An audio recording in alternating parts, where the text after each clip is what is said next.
Welcome one and all to the Emirates Riverside, the place where Lancashire begin their quest for a second T20 Blast title, the scene where it ended in such strange circumstances last year. Welcome to Lancashire Cricket TV. There are no fans here, there will be no fans for any of the group stages of this year's Vitality Blast, and yet we are here bringing you all the action live on Facebook Live, on YouTube and the Lancashire Cricket website. I said that it was unusual last year. Well, it's going to be the very definition of unusual over the course of the next 3 weeks as we bring you as many of the games as we are able to do so. I'm alongside Kate Cross, the Lancashire and England bowler, for the whole of today's coverage, and of course we have Lancashire captain Dane Villas. The toss has just taken place.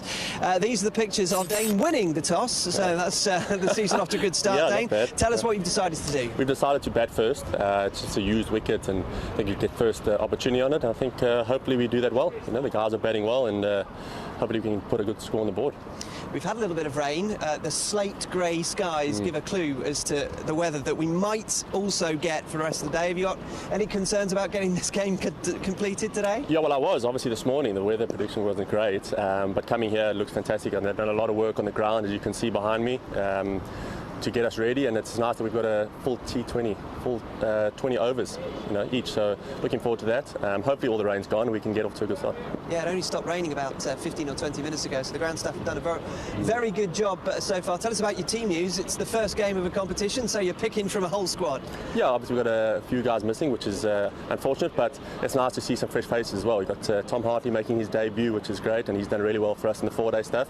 And guys like Tom Bailey, hasn't played a game for 2 years. We've been very fortunate with the guys we've had, but it's nice that he's bowling well, and hopefully he comes in and does the job. Dane, you've obviously lost a few players to England commitments, so how confident are you moving forward with this group of players also not having overseas? Yeah, look, it's been difficult. It would be nice to have guys like Jimmy Faulkner and Maxi back with us, but unfortunately the circumstances, you can't have that. But we've got a good squad.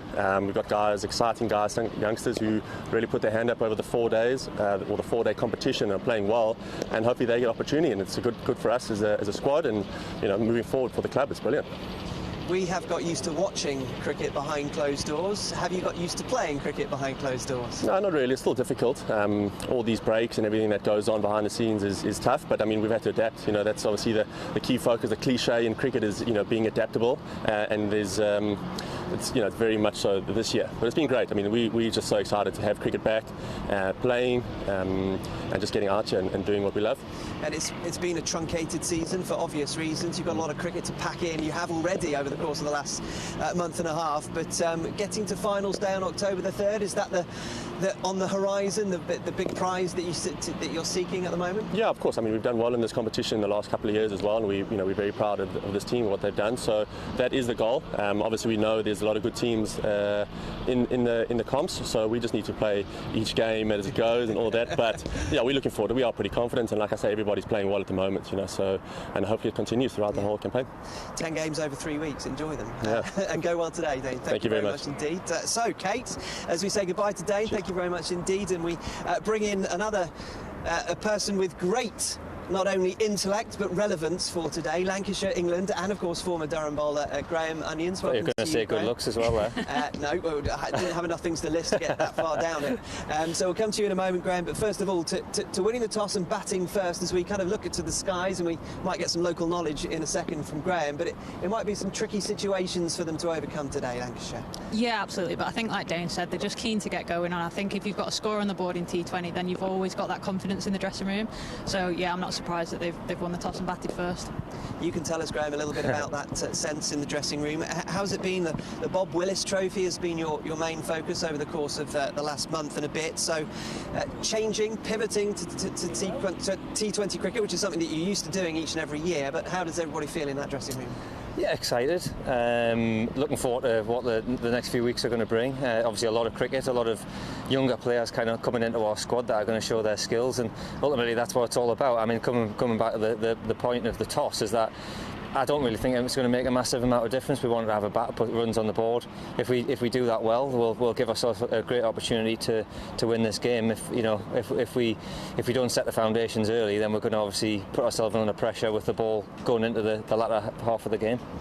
I asked Dane the same question about behind closed doors cricket. One of the things that people notice if they're lucky enough to be in a ground is that incredible echo that will accompany every single smash and crash over the boundary here. It's a strange old atmosphere, but how have you found it so far? Yeah, it's very different. We all love to play in front of crowds and see kids around and boys and girls kind of asking for signatures and things like that. That's what we've kind of learned to love about this great game, and it feels as though it's been slightly taken away from us, but things will get back to normal. We just want to get out there and compete. No matter if you've got a crowd or not, it is strange looking around not seeing anyone.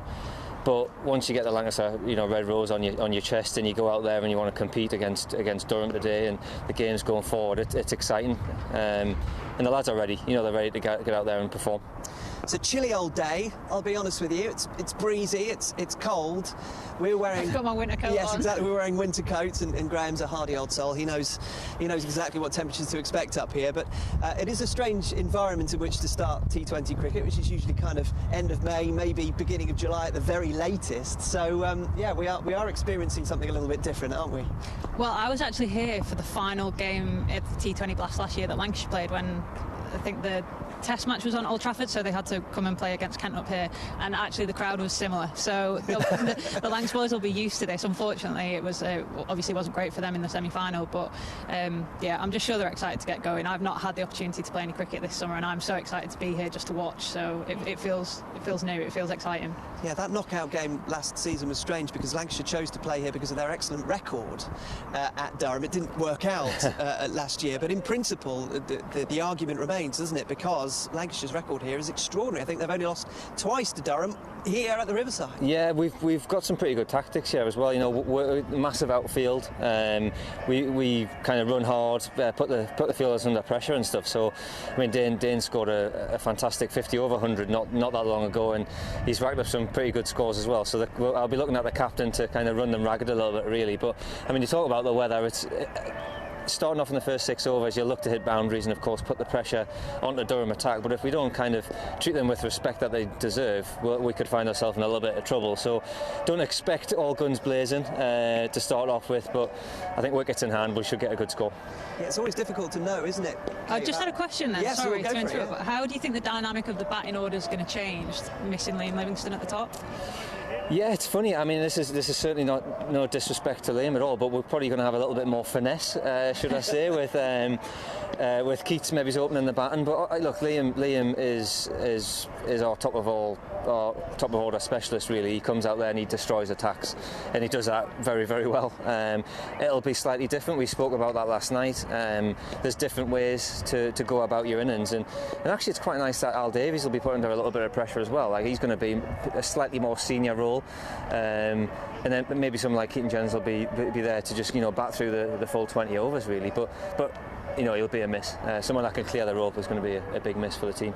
Yeah, because it's a change in format, but obviously a change in circumstances, as you said to Dane, Kate. It's very difficult to know really what kind of form to expect when there's no form to refer to in this form of the game. It has been essentially a year since Lancashire played any T20 cricket competitively. Yeah, and I kind of got the sense from Dane that although we are behind closed doors and it does feel like the new normal, cricket is cricket at the end of the day. As soon as you cross that line, you've got your skills, you've got your skill set, you know what you're doing, you know your plans. So I think it does just come back to playing the game that you've grown up loving, and it can be as simple as that. I'm not sure, obviously, what the chat's been in the dressing room, but that's kind of how I think I would approach a situation like this. Yeah, you're exactly right, really. I mean, you just go down to like the basics and trying to execute your skill, whether or not it is back when I first started, just bowl on, you've got the ball end of your mark and ball right, I'm going to bowl a Yorker. Things have changed now, you've got to bowl a good slow ball, you've got to bowl a good bouncer, accurate, or a stock length delivery in that front six. So it's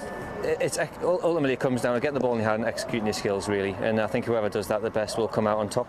And that sense of determination, I guess, because Lancashire always go into this competition having won it before and having competed so often over the years with a great sense that they might be one of the contenders. But even though the environment is different and the circumstances are strange, I suppose that determination remains exactly as it would have done if it weren't like this. No, that'll never change. I mean, the expectation from the coaching staff and the members and supporters and stuff, is that we expect to go out there and compete and to win. And us as players, we take that responsibility on board, and we go out there to win every single game. And I think that's the right way to go about it. Obviously, with a few England call-ups and a few debutants making their debuts, the expectation has to be maybe a fraction lowered. But ultimately, we want to win. And that's the bottom line. We go out there to perform and win trophies.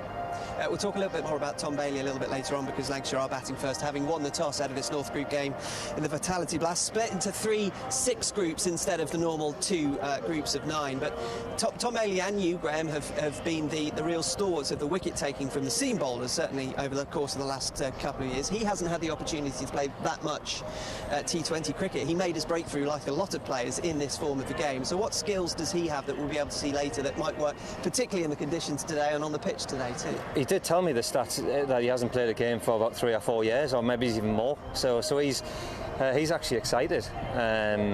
It's completely different, getting the buzz of a T20 compared to the longer format of the game.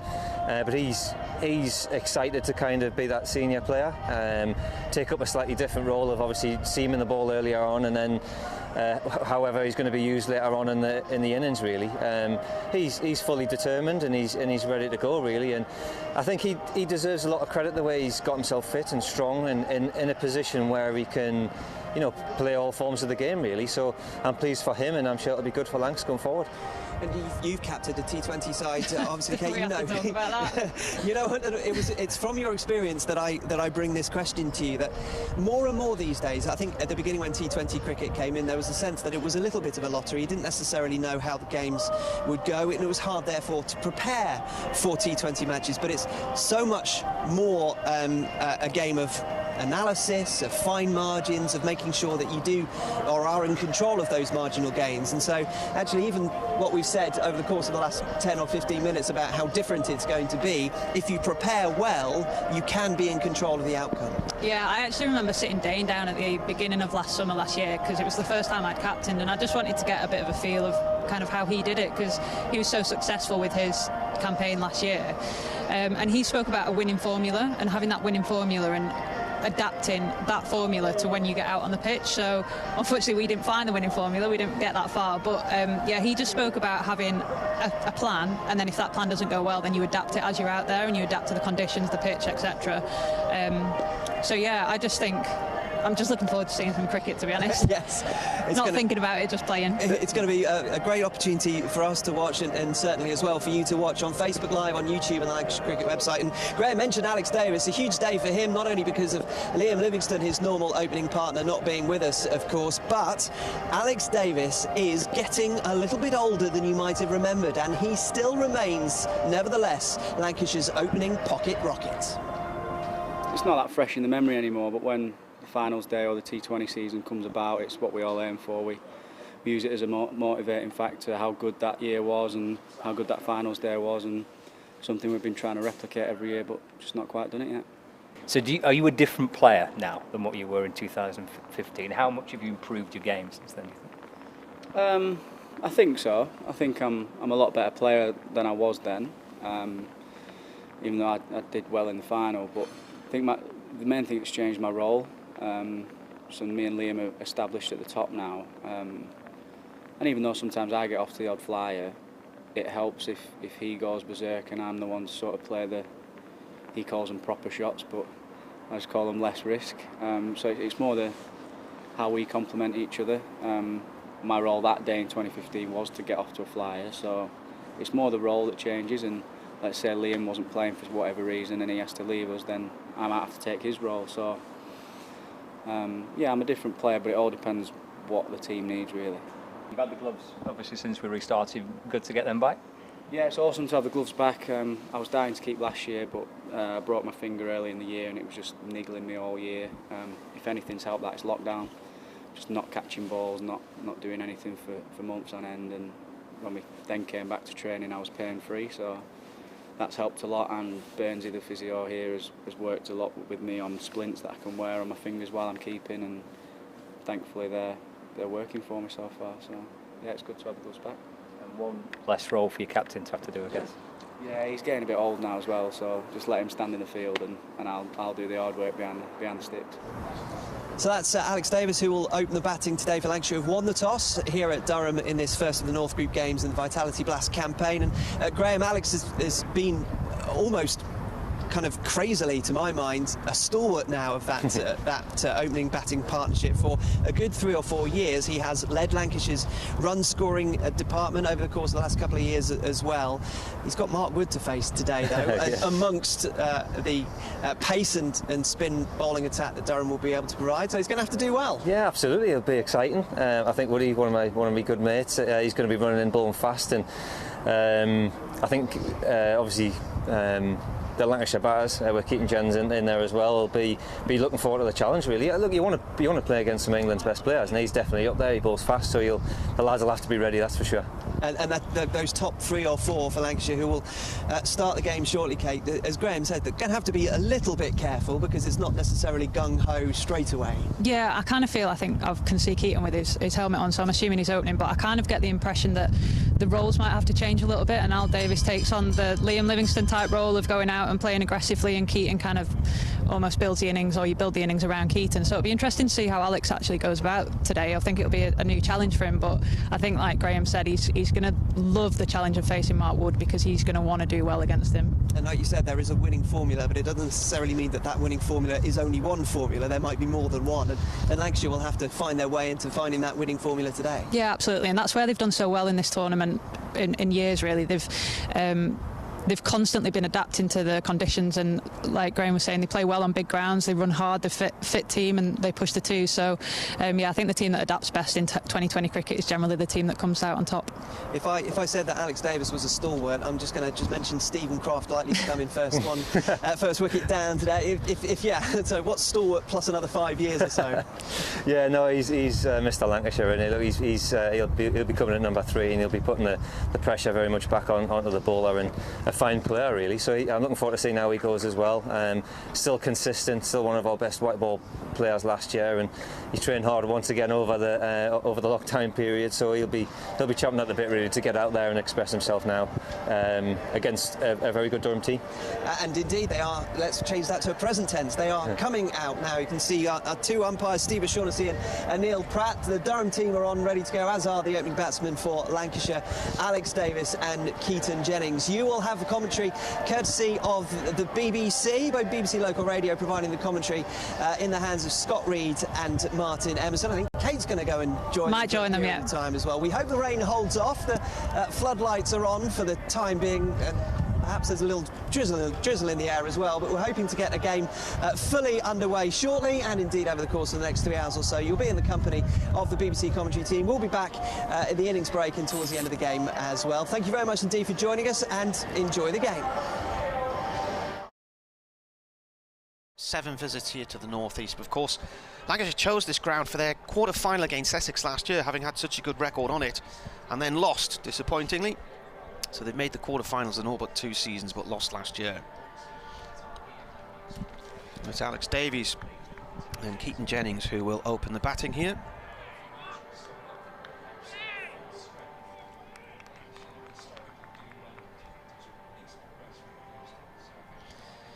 I've got a bit of music, I don't know why, because there are no spectators in the ground.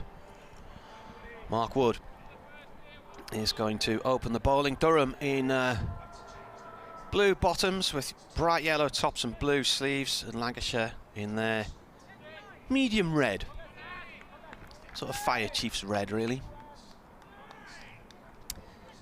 Durham have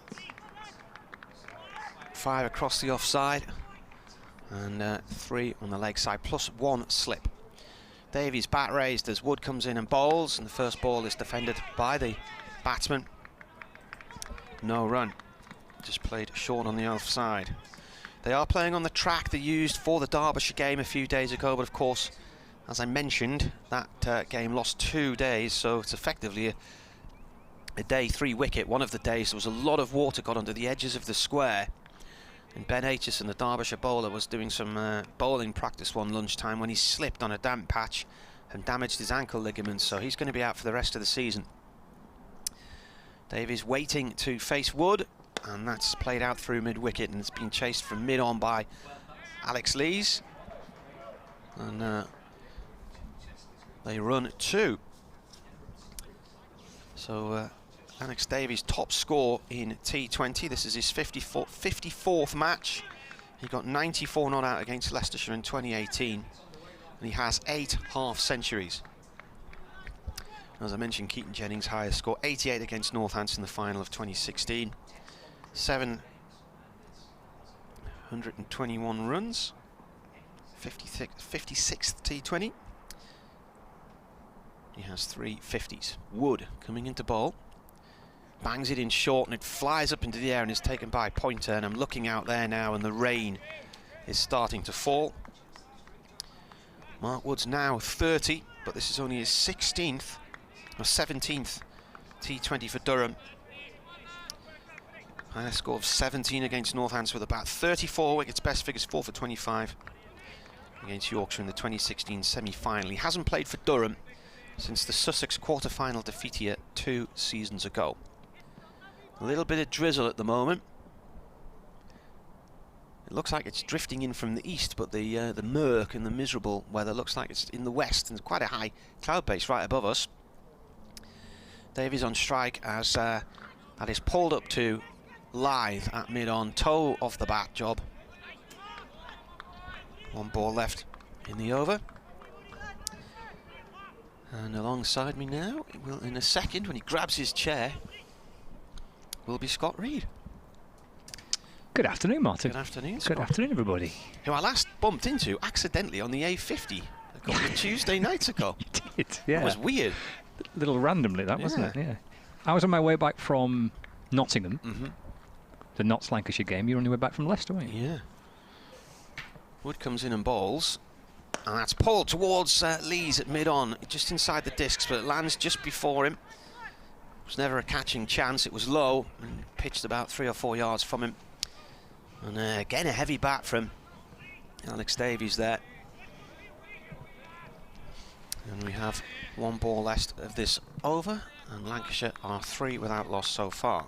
I was wondering what Lancashire would do with their top order, because Liam Livingston, who opened the batting with Alex Davies, pretty successfully over the course of the last couple of seasons, is away with England. So they had to find someone to open the batting. So I was wondering where they would go with it. Who would open with Davies? They've gone for Keaton Jennings, who last season in T20 cricket played more in the middle order, but they've gone for Jennings and Davies, who are the 2 opening batsmen in the Bob Willis Trophy as well. The thing to remember this ground is, as well as Wood comes into bowl there, and Jennings guides that off down towards the 3rd man area, collected by Potts. He'll get a single. They're playing on such a big pitch here. They're in the middle. I'm not sure why they are playing music, because I don't know who they're playing the music to. We were discussing this in the Bob Willis Trophy match last week, whether some grounds would play music, whether to try and create a sense of atmosphere. I mean, I know in football, when football restarted, a lot of clubs opted to try and keep it as similar to what you would normally get in a match day experience. So a lot of football clubs, and I covered a bit of football during the restart, they played music before the game. They had a PA announcer announcing the teams. They had all that in place to try and make it as normal as possible for the players. And so we were speculating in the Roses match last week as to whether clubs would do that again, just to try and make it feel a little bit more normal for a T20 match. Here comes Potts running into ball to Jennings. It's cut away. It's a good shot. He'll only get a couple for it, I would think. Yeah, 3rd man coming round to pick up the ball, and Jennings comes back for 2. He moves up to 3, and Lancashire Lightning are 6 without loss. Well, the bad part about it is the PA system here is not the best, and it's quite tinny, and it doesn't face us. The little speakers are hanging on the stands and stuff, so normally the T20 you get a full blast of music, which... Potts into Jennings, and cut again, but well stopped, just backward of point. Sometimes it makes it a little bit difficult to commentate when you're getting blasted out your seat, but They do have a good understanding generally when they're doing the full T20s here. They tend to keep the speakers away from the commentary positions, and if there are any down this end of the ground, they sort of turn back in towards the play rather than towards us. I must admit that was one of my experiences of commentating on football during the restart. As Potts balls to Jennings, he's pushing forward into the offside, but there is no run. It was the blaring of the PA system into empty stadiums did make it extra loud when there's nobody inside the grounds. But I wonder whether clubs are just trying to make it as normal as possible to try and create the right atmosphere, to see if you can try and get any home advantage. Here's Potts to Jennings. Slightly slower ball, which he works into the offside. Pick up and throw towards the stumps, trying to run Keaton Jennings out. And it wasn't a direct hit. Because of a little hesitation before Jennings set off. It could have been a little tricky, but anyway, he's through for 1, moves to 4. And Lancashire Lightning are 7 without loss, with 4 balls into the second over of the opening Vitality Blast T20 fixture in the North Group between Durham and Lancashire. This is Potts' 13th T20. He's played all of them last year, and all 17 wickets as a result of that obviously came last season. Leading bowler for Durham last year, including a hat-trick at Leicestershire as well. He took 3 for 28. Here he comes, running in towards us. Balls to Davies. Just dabbed away into the onside, just a little in front of square. And Davies jogs through for a single. He's up to 4. And Lightning are 8 without loss, with 1 ball left of the second over. Now, you were here for the T20 quarter-final last year, weren't you? Didn't involve Durham. Nope. Lancashire chose to play Essex here because Old Trafford was being used for a test match. But it all went to bed Pete Tong. It was just a bit of a miserable night, in truth, as Potts balls to Jennings down the leg side. That'll be signalled as a wide, as it's taken by the keeper. Yeah, Emirates Old Trafford was being used for the test match, wasn't it? England against Australia. So they had to find a ground that had floodlights, so they couldn't use one of their outgrounds, because obviously it had to be televised, the game. And they decided to play the game up here because of Lancashire's record, actually, which is good. Is that Jennings works this one off his hip. Actually, it may have deflected off the hip for 4 leg buys. No, he's got a little bit of bat on that. It'll clip down towards the boundary for 4 runs. So that is the end of the over. Jennings moves to 8. Lancashire Lightning are 13 without loss after 2 overs. So yeah, they played Essex Eagles in the quarter-final here. It was absolutely freezing cold. Yeah, was it? I bet it was. And I was in the garden in my t-shirt that night. It was perishing. There was obviously nobody here. There was 2,000 here, apparently. No, there wasn't. And there were. It was just, all in all, a bit of a rubbish experience, and I think a night that Lancashire were quite keen to forget. Here's Mark Wood, start of his second over from the Lumley end. Comes into bowl, and it's driven back to him by Davies and stopped by Wood one-handed. He played in the first test against Pakistan, but has then been 12th man in the other 2. And spent a lot of time watching the rain coming down in Southampton, so he's well conditioned to playing here today. I think the reason why Lancashire lost that quarter-final last year here was because you were using my commentary kit. Could be that, yep. And yep. Their commentary kit is used to the home team losing here when Lancashire are involved. Last 7 visits, so... It could be that, yep. One in again, quite wide of the crease as he delivers this one. It's played down by Davies to the 3rd man area. Now, Alex Davies did a job on Durham last year in the One-Day Cup, didn't he? Was it 120? What did he get? 100? Got it written down somewhere. His score was the highest score by a Lancashire player at Old Trafford in a one-day. Wasn't it the highest score by a Lancashire wicket-keeper in a one-day? Didn't he beat... maybe... No, I think... Actually, no, I think you're right. Yeah, I think it was highest one-day score, yeah. I think he beat Neil Fairbrother, didn't he? He did, yeah. Wood in, balls. Oh, and Jennings looking to push at that one across the offside, and then sort of half-heartedly changes his mind. He scored 100 and... No, he didn't. He scored, yeah, 147. Against Durham. 2 years ago it was now. Oh yeah, because last year's one day it was at South North, wasn't it? Which was actually, I was looking through my notes today, Stephen Parry was listed in the squad today. That was his last one-dayer at South North last year. And it was April time. Crikey. Yeah, Parry not included in this Lancashire team. He was in the squad, wasn't he, that was named. Wood again to Jennings. Oh, that's a rising ball. That's a cracking piece of gymnastics going on behind the stumps there by Stewie Pointer.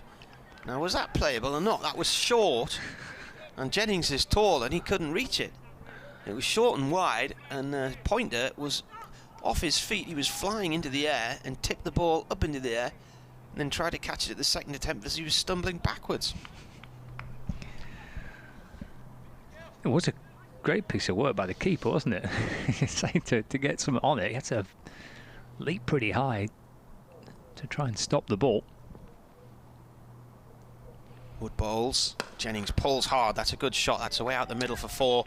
He's just put that through mid-wicket, just to the left of Nathan Remington, the Durham T20 skipper at mid-on.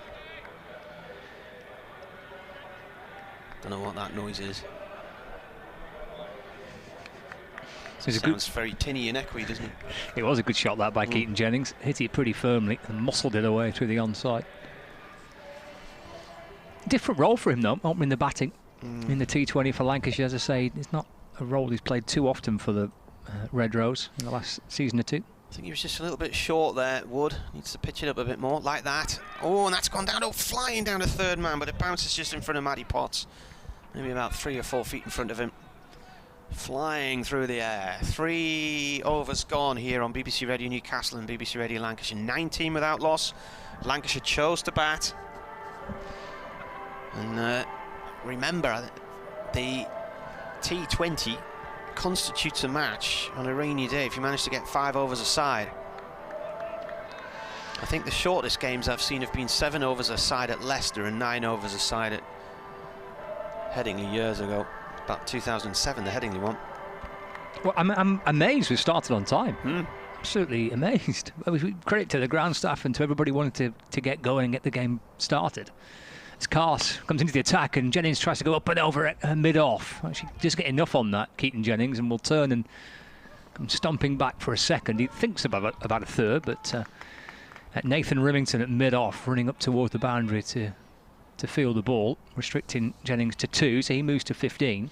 Lancashire Lightning are 21 without loss. Floodlights are on. They put them on before play started. This game was originally meant to be a 6:30 start, and then the teams had a word with each other and said, what's the point? Cars from the Lumley end bowls to Jennings, just tried to jab it into the onside, but a play and a miss and through to the keeper, and there's no run. And one of the things I think they agreed on was by playing in the afternoon they could save the money from not having to turn the floodlights on. Yeah, unfortunately. But it allows Lancashire to come up here at a decent time in the morning and get home at a decent time as well, rather than leaving here at 10 o'clock tonight and not getting back till whenever. And as we know, as seasoned travellers up and down the motorways during the cricket season, the amount of times roads are closed at a night time for roadworks. Cast to Jennings. Again, just deceives him for pace, taking the pace off the ball. All this rolls into the offside, but with no bat on it, so a leg by. So Jennings remains on 15, and Lancashire 22 without loss. Stuart Mange's email. He says, delighted to have cricket back. Looking forward to this afternoon. We're cricket@yahoo.co.uk if you want to drop us a line. Paul Wilson's been on. Greetings, Marty and Scott from Costa del Hartlepool. Showery rain on the radar, but it's heading north and not much to the south where the weather is coming from. Cast for Durham to Jennings. Plays it off the face of the ball, just deflecting it down towards, off the face of the bat, sorry, down towards third man for a single. Clever shot there by Davies, just used the bounce and the pace and steered it down to Wood at third man. Gets 1, moves up to 6. And Lightning are 23 without loss. John Hutchison, who lives in Bolton, is welcoming me in an email to the sunny northwest and then realises it's actually at the riverside. Yes, northwest to northeast is Cars. To Jennings. Again, just trying to swat it through the onside, but the ball Just deflects back down the pitch. Picked up by Cars off his own bowling. No run. 3 runs off the over so far. 1 ball left of the 4th. Lancashire Lightning 23 without loss. Davies on 6. And Jennings on 15. Of course, when the sides met in the county championship last June in Sedbergh, I thought it was going to be more like a Durham home game, just over the border from County Durham into Cumbria. And when I looked at the mileage, it was 89 miles from both grounds, weirdly. Cast to Jennings, over the top of extra cover this time, clears the field inside the ring and comes back again, stomping his way back for a couple more. Jennings at the end of that over moves on to 17. Lancashire Lightning are 25 without loss. 17 of those to Keaton Jennings, 6 to Alex Davies. 4 overs into the first Vitality Blast game of 2020. Lancashire winning the toss, batting first, are 25 without loss after 4. Decent start, particularly given the lack of preparation the teams have had for the T20 this year. I think Durham had a friendly game one night last week, I think at Hetton Lions or somewhere like that, but because the weather's been so poor, of course, I think they might have got on and done a bit of training here yesterday, because it wasn't that bad in the northeast yesterday. So they might have got some overs in the nets yesterday. Matty Potts is switching ends, so his first over went for 9. He's now coming in from the Finkel end, and that's a half volley wide of off stump, and Davies charges down the track and slams it through the covers for 4. Not where you need to bowl in the T20. It's not, and it's the perfect start to an over, isn't it, that, in T20 cricket? If you can smack the first one away for 4, you're up and running in the over. It just takes a little bit of pressure off the following 5 deliveries. 29 without loss. Potts turns, Davies on strike, bat raised, right arm over. Tries to go down the track again, 4 more. That was a half volley, about 2 stumps wide of off stump. And that fizzes towards the boundary, where there is an advert for something called Fizz, which might be an energy drink, I don't know. Well, that's 2 4s in a row there.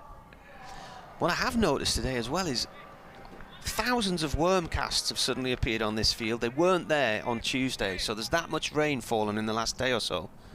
The worms have had to come to the surface. Can Potts bowl a tighter line this time? Here he comes, and that's up in the air, and that's over Nathan Rimington at mid-off, and that is 4 more. So this is an expensive over. 3 4s in a row. And Alex Davies finding the middle quite nicely there. He moves on to 18 from 12 balls at a strike rate of 150, and Keaton Jennings at the other end has 17, and Lancashire are 37 without loss here on BBC Radio Newcastle and BBC Radio Lancashire, having elected to bat in the gloom in Chesley Street with quite a bit of moisture in the air. Nathan Rimington, the skipper, and Alex Lees now having a chat with Matty Potts. I think ball at the stumps, pitch it up. This was quite a slow track the other day. It didn't really offer anything for the bowlers in the Bob Willis match. Here comes Potts again, and that's drilled back past him for 4 more. Straight past the stumps at the bowler's end, just misses the pile of sawdust near the discs, and away for 4 more. And this is a really expensive over now from Durham's point of view. 16 and 4 balls. 41 without loss. I've got to say, it's a magnificent beard that Nathan Rimington's got. I mean, that is absolutely magnificent. Now Rimington has pulled third man up from the boundary up under the discs and dropped Alex Lees out, but he's dropped him to long on. The ball's never gone there, it's gone to long off. This time it's turned round the corner towards fine leg, and Scott Steele with a little throw at the stumps misses them at the keeper's end. It's similar to Graham Fowler's beard. Have you seen Graham today, have you? Well, I've seen pictures of Graham recently on Twitter, and he's got like he's got that massive bushy grey beard. Beard for a while, mind. He's had it.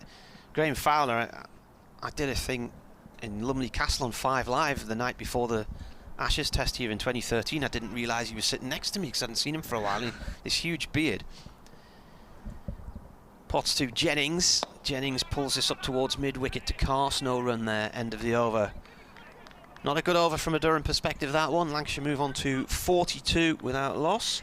5 overs gone. He helps with the batting coaching now here. Foxy Fowler.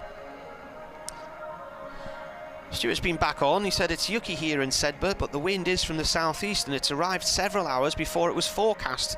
And you've got easterlies on your forecast as well, so it's a bit weird. But he's thinking that maybe the rain that we were worried about might have already passed through. Stewart uses a Norwegian weather app, which the farmers use in the Sedbergh area, because he said that is the generally the most accurate of apps to use. We're now going to see Nathan Rimington. Well, it's a glorious chance to take a closer look on the live stream, in particular, of his beautiful beard. In and balls to Davies, who's pulling a shortish delivery through the onside out towards deep square leg for the single. Moves to 24, and Lancashire Lightning of 43 without loss. Remington's got quite a lot of experience in this format. He's played for the Perth Scorchers and the Melbourne Renegades, and he was in the T10 last year in Abu Dhabi as well. Played for Hampshire, Durham and Derbyshire in T20. Got 38 wickets for Durham in his 2 seasons so far. Here comes Remington from the Lumley end with Jennings on strike. Jennings trying to swat it through the onside, but without any timing. Can't get it past the man at mid-wicket. So a dot ball, with Durham hoping to try and have a calm over after a pretty expensive one from Cars in the previous. Jennings remains on 17, and Lancashire Lightning of 43 without loss. Just going back, I don't know bang on about the beard all day, but just while I've seen it now up close on the monitor, I mean, that would take me at least 2 years to grow, something like that. Remington into Jennings. Oh, that's a good shot. He hit it right back down from where it came from. And Remington tries to stop it off his own bowling. Mid-off tries to stop it. And eventually mid-on running towards the rope. Does slide in to stop it. They've come back for 3. By the time that happened, there were bodies flying here, there and everywhere. The bowler tried to cut it off and mid-on. Both involved. Jennings runs 3. Moves to 20. And Lancashire Lightning of 46. Without loss. Well, he grew it last year because he came up and said hello to me one day and I didn't know who was talking to me. And then it was the eyes. You know, sometimes you only recognise somebody by the eyes. Davies back on strikes. He was involved in that game last week in the Yorkshire Leagues where a guy got 300. Did you see that? I didn't know. In and balls to Davies. Just chopped it back down the ground. Fielded by Remington off his own bowling. No run.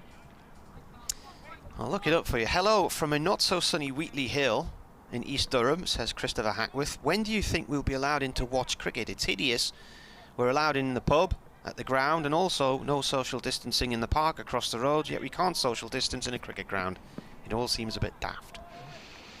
Well, I noticed yesterday that Bob Willis Trophy and T20 games, as Remington comes in and balls to Davies, and he chops the ball over point and down towards the boundary. He's got 4 runs for that. Up and over the man inside the ring at kind of backward point down towards the rope for 4, and that brings up the 50 for Lancashire Lightning, and Davies moves on to 28 and Lightning of 50 without loss. So yeah, I did notice that the government had highlighted that a Bob Willis Trophy fixture and some T20 Blast fixtures would be included in the pilot scheme to get fans in socially distanced. So I think I don't know which grounds are going to be selected. I don't know how many games will be used, but as it stands, the plan is to try and get some supporters socially distanced into some cricket grounds before the end of the campaign. It's Remington to Davies, drives it down the ground towards mid-on, and goes through for a single. Davies moves up to 29. And Lancashire Lightning of 51 without loss at the end of the 6th over. So Davies 29, Jennings on 20. I shall leave you for a few minutes, Martin, in the company of Kate Cross. Yes, I've got to do an update in about 8 minutes' time for Radio Newcastle. But a decent power play from a Lancashire point of view. Now, there is something to remind you about here. Obviously, they have the hand sanitizer break after every 6 overs, so we better have a little bit of a squirt here just to keep in line with them. Equally, if there is a slow over rate and they're not where they should be in the over rate and a slow play, the umpires can penalise a team and force them to have an extra player back inside the discs, which is something that they haven't done before. So Welcome, Kate, this afternoon. The weather's holding for us at the moment, Kate. Just about, yeah. It's a bit grim out there, isn't it? I've got my winter coat on as well. Yeah. Inside. I thought you'd be used to sort of wet conditions and, you know, Lancashire and all that, and Manchester. It's generally quite dry here, really. Every time I've been here, it's rained, so... I mean, I've only been here twice. Oh, well, come on. It's a small, small sample size. You were just unlucky then, weren't you? Right, we're going to see Liam Travaskis, the hero of Old Trafford 2 years ago. Left arm round and bowling to Davies, who tries to go down the track at him, gets a bit of a bottom edge on that one, maybe the bottom corner of the bat, and it just goes down the leg side, no run. I'm actually surprised we didn't see any spin in the power play. I'm trying to think about the last year, to be honest. Travaskis in again, and that's punched out hard towards deep extra cover for one. What did he get in 4 for 16 at Lancashire in 2018? They needed about 5 to win from the final over, and he took 3 wickets and there was a run out in the final over. Yeah, I remember that, yeah. Lancashire were absolutely sailing to victory. Couldn't quite believe what we were watching that night. I think I remember Matt Parkinson coming out trying to hit a 6. Yes, when all he needed to do was nudge a couple of singles. Yeah, he just needed a couple of 2s, and he tried to belt it into the into the media centre. He got caught in cow corner, didn't he? Yeah. Travaskis having a look around, altering his field. They're all ready to pounce on the offside. There's 3 of them close in there on that offside, as this one's played by Jennings up towards the mid-on area. Coughlan slides in to collect it, 1 run. So Davies has 30, Jennings 21, 53 without loss. Lancashire having chosen to bat here in Chesley Street. Opening round of fixtures, they come thick and fast. I think Durham plays something like 5 matches in about the first 7 or 8 days. Travaskis walks up to the stumps and a little hop and bowls. Davies cuts 2-point dot ball, a rare dot ball as well. We do see though, and this was a really turgid wicket they were playing on the other day against Derbyshire, there was no pace in it at all. Do see these days the spinners taking a lot of the momentum out of a game, don't they? Davies puts that up in the air, but it's safe, it's over. Short extra cover and out towards long off for 1, collected by Potts. Yeah, I think you're right, and Travaskis has come on and done pretty much what his captain would have asked of him at this point. He's just trying to slow that run rate down a little bit, try and keep Al Davies off strike. Keaton doesn't look like he's hitting the ball as well as he'd like to, so I think get him on strike as much as possible and try and build some pressure at one end and hopefully try and take a wicket.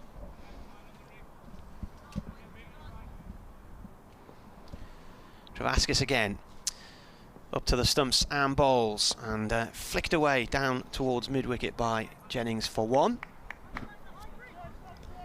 And as the end of Travaskis is over, he jogs away. Got a towel hanging out the back of his blue bottoms. Stewie Pointer has had a helmet and has now got rid of that. Ned Eckersley not playing in this one, no Ben Rain either. Sean Dixon's been left out. Sean Dixon's had a really horrible start to his Durham career. Managed just 34 runs, I think, in 6 innings in the Bob Willis Trophy. And Mark Wood playing as well, released by England, so he's back with his club and playing in a T20 for the first time since the quarter-final defeat here to Sussex 2 years ago. Paul Coughlan is going to have a bowl. I tell you what I've noticed today, how busy the 12th men are. Yes. I didn't realise this was a new rule, that the 12th men had to be in charge of the caps and the glasses and the towels of the bowlers. Up until now, they've not been allowed to touch each other's clothes, have they? As Coughlan comes in, oh, that's not the best of shots from Jennings. It was in the air. It's just gone to the right of Nathan Rimington in the covers. Gets away with it. It's a run, but it was up in the air. Certainly catchable height. In the Bob Willis Trophy, the players have had to leave their jumpers and their caps and everything off the field, and even the umpires have not been allowed to touch them. So, change of rules for this one, I think, and the initial advice was no paper copies of the Duckworth-Lewis either, and that's gone out the window today, because I think across the country the officials have said we need paper copies out in the middle. Coughlan bowling to Davies from the Lumley end, and that's played straight back into the ground and back to the bowler. We're seeing a lot of movement as well in the field here. Obviously, we've got the left-hand, right-hand combination of Jennings and Davies, and I think this is going to be a shock to Durham's system, isn't it? Getting back into that T20 mindset of almost the... Oh, we're seeing another field change here as someone comes into the ring, but is that T20 mindset of almost the fast and the furious and trying to keep up with the play, and Durham can't get it right here. They're swapping and changing everything. We just see third man come into the ring and cow corner go out. Coghlan to Davies, bowls, that's nibbled down, fine leg, and it's being chased towards the boundary by Lees. Is he going to get there in time? He slides in and stops it, just gets there. 2 runs. I'm just looking at the playing conditions. Do not refer to sanitizer breaks at all. The innings are still 75 minutes per side, but if the umps can make allowances for some things that occur, whether that includes sanitized breaks, things like that. There is a penalty for a slow over rate this season, and it's to have 1 fewer fieldsman outside the 30-metre circle than would normally be permitted at that stage. Wow. That's thumped hard by Jennings, and it's away wide of mid-off for 4. And he moves on to 27 from 22 balls. Davies on 34 from 24, and Lancashire Lightning 63 without loss. Have had a very comfortable start to this game, and at the minute Durham, a bit like against Derbyshire the other day on this same surface, don't look like they're anywhere near grabbing a wicket.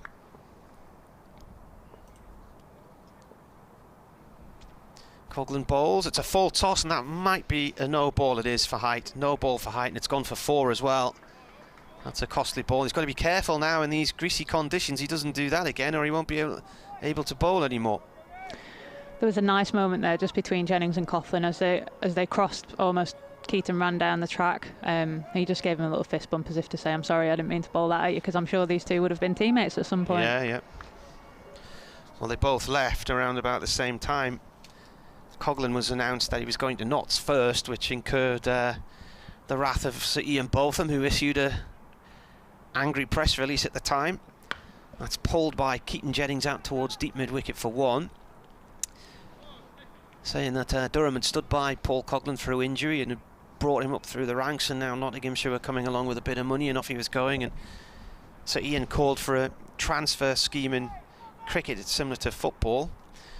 So while Durham were reeling from that, it then emerged that both Graham Onions and Keaton Jennings were off to Lancashire. I think it was about a week later that news came out. How did Sir Ian take that? I don't know where he was by that point, but Coghlan in, and this is pushed off towards mid-wicket. I think the Coghlan departure came as a bit of a shock, because Durham didn't expect it to happen, and I think they were in talks over a new contract, whereas Keaton Jennings had stayed for a season after Durham were relegated, and then decided to exercise a clause in his contract. Right, there will be an update for BBC Radio Newcastle in a minute. I think we just started to see there a little bit of change-ups from the seamers. You know, a couple of slow balls, a couple of changes of pace, which I think is what you need to do, especially against the likes of Al Davies, who constantly looks to hit the ball hard. I think you've got to try and almost fox him with the speed of the delivery that you bowl him. Travaskis is going to bowl his second over from the Finkel end here, our end of the ground, and that's into the keeper's gloves, and Davies plays and misses at that one. And a little bit more bounce in it there. Floodlights remain on. 71 without loss. BBC Radio Newcastle, BBC Radio Lancashire. Be an update any second now for Radio Newcastle as Travaskis bowls again. That's played to point, 2 dot balls, like hen's teeth. What does that mean? They're rare. Surely you've heard that one before. No, I've not heard that one.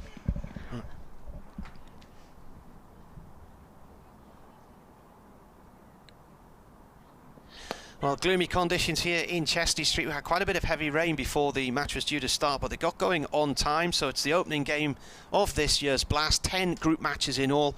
Durham lost the toss. Lancashire Lightning chose to bat, and they're doing very well out there at the moment. We are just 8.3 overs into their innings, and they're 72 without loss. Alex Davies has 36, and the former Durham man, Keaton Jennings, has 32. There's commentary on the BBC website and the sports app.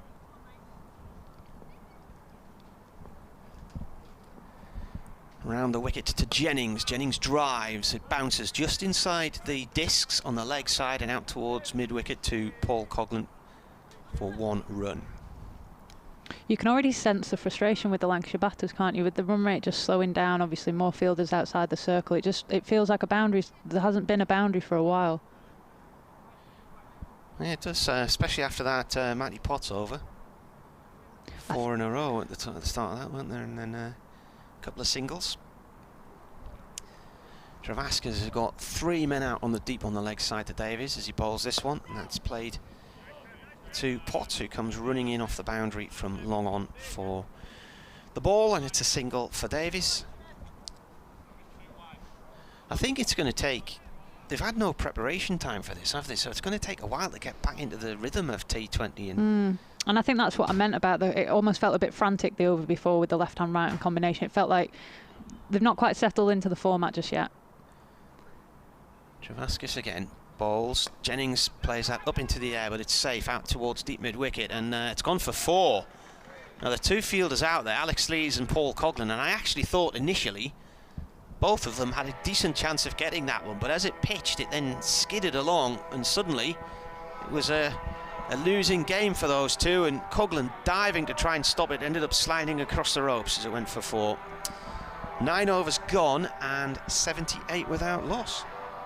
And just as I talk about it, feeling like there's not been a boundary for a while, then Keaton goes and hits a boundary. But he doesn't quite look set here, Keaton. He looks like he's almost trying to force boundaries a little bit too much. I wonder if, with him changing his role and opening the batting, whether he's almost been given a licence. I'm not too sure. But he didn't look comfortable in the power play, I thought, compared to Alex, who looked like he was hitting it out the middle of the bat every single time. Well, both batsmen on 37, Davies from 29 balls and Jennings from 26. Davies on strike here as Remington returns to the attack. Oh, nearly a chance, not quite, but that was cut and it pitched on the discs at 3rd man. Just trying, this is Mark Wood diving to his right there, couldn't quite get across to it, just bounced before him. I think it would have been a great stop if he'd have managed to get something on it, but I'm not sure he had much of a chance with the catch. It just went too quick off Al Davies's bat. I think it skidded past as well, didn't it? I think it had come down by the time it reached him. Remington again. Bowls. That's a full toss, played out to the covers to Lees, who looks like he's going to pounce like Spider-Man. Snatches the ball. No run. There's a swan flying around the edge of the ground now. Taking off from the River Weir, just on our right. And you can see it quite easily against the steely grey sky of the northeast today. 82 without loss, Lancashire. Great start for them. As Remington comes in again and bowls. This is played up to wide, long on for 1 for Davies. Oh, he sets off coming for a second. I thought for a minute I was going to see him slip over there and end up in one of those comedy moments, but he's got better spikes on his boots than I thought. It looks quite difficult to field out there, actually. You can tell with the way the fielders are sliding around that they start the slide and it seems to carry on going, and they aren't able to stop themselves. So I think these conditions are actually quite hard sometimes when you're not sure if you're stable on your feet. In comes Remington again, and bowls. Driven by Jennings up towards long off for 1. Is that Matty Potts up there now? I'm just trying to see. Yes, it is. 84 without loss. If you want to get in touch, you could email wearecricket@yahoo.co.uk or @MartyCricket on Twitter. Could you give a shout out to the Sunderland Message Board Cricket Forum, says Stephen. As Remington bowls and played nicely by Davies along the floor, up too long on to Potts once more.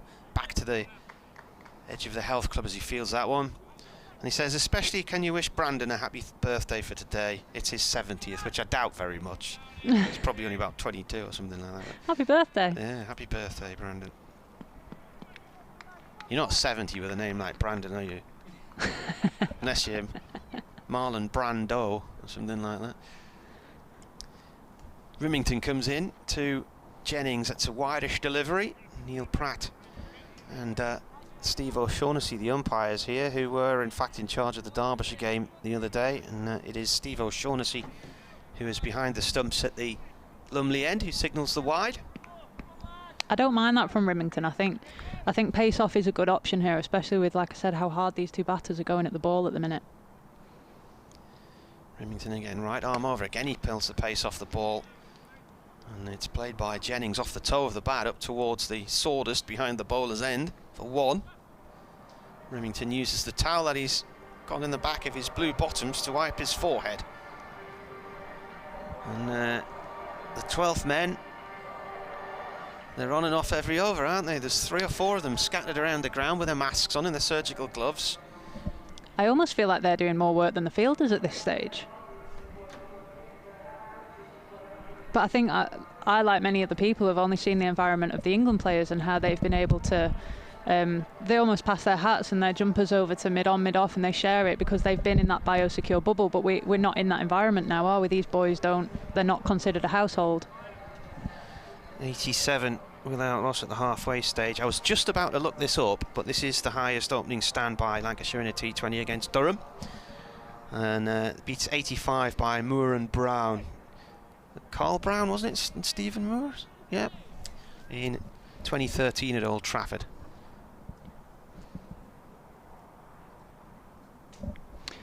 I was really interested to see the roles that these two would play with Liam Livingstone missing on England duty. Travaskis to continue from the Lumley end. That's turned away by Keaton Jennings out towards deep mid-wicket for 1. And at the minute, Lancashire off to a flyer, 88 without loss. Yeah, I wondered how much Al Davies would almost try to take on the Livingstone role of the partnership and be the aggressor. Travaskis again, this is turned out through mid-wicket and up towards mid-on for 1 by Davies. Well, I mean, Durham know all about Alex Davies. He got 147 against them in a one-dayer a couple of years ago. And he's had a half-century in this competition as well. 53 at Old Trafford in 2018, 64 here. And then last year, bizarrely, he got 24 in both matches. Wow. So he's certainly a danger man. The umpires are having a chat about something now. I wonder if that was something to do with the bowler. So Travaskis chased the ball and then he ended up sliding as if he was fielding the ball. And that is, I think the rule changed maybe 12 to 18 months ago where you can't pretend to field. However, I don't think it was anything sinister. I think he genuinely went to slide for the ball and then just carried on sliding. He couldn't stop. Yeah. It's a very greasy day. 89 without loss. Travaskis left arm round, bowls. Jennings taps that out through towards square leg. And we'll get 1 run. Brings up the 90.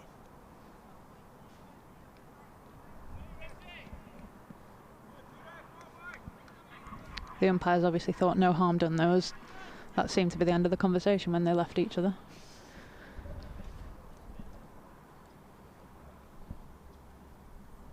In comes the bowler. Davies down the track, plays it out through mid-wicket. 1 run. The run rate is 8.5, so that's decent. You tend to find once you get up to around about 10, it's nigh unassailable.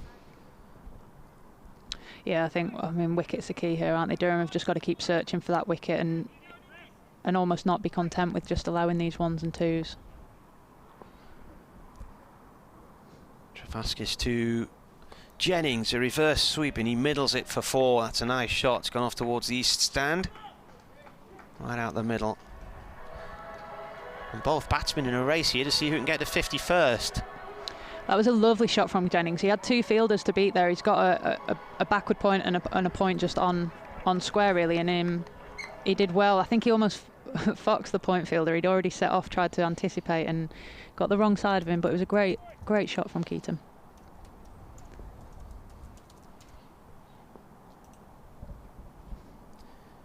Travaskis waits, none for 19 from 2.5 overs.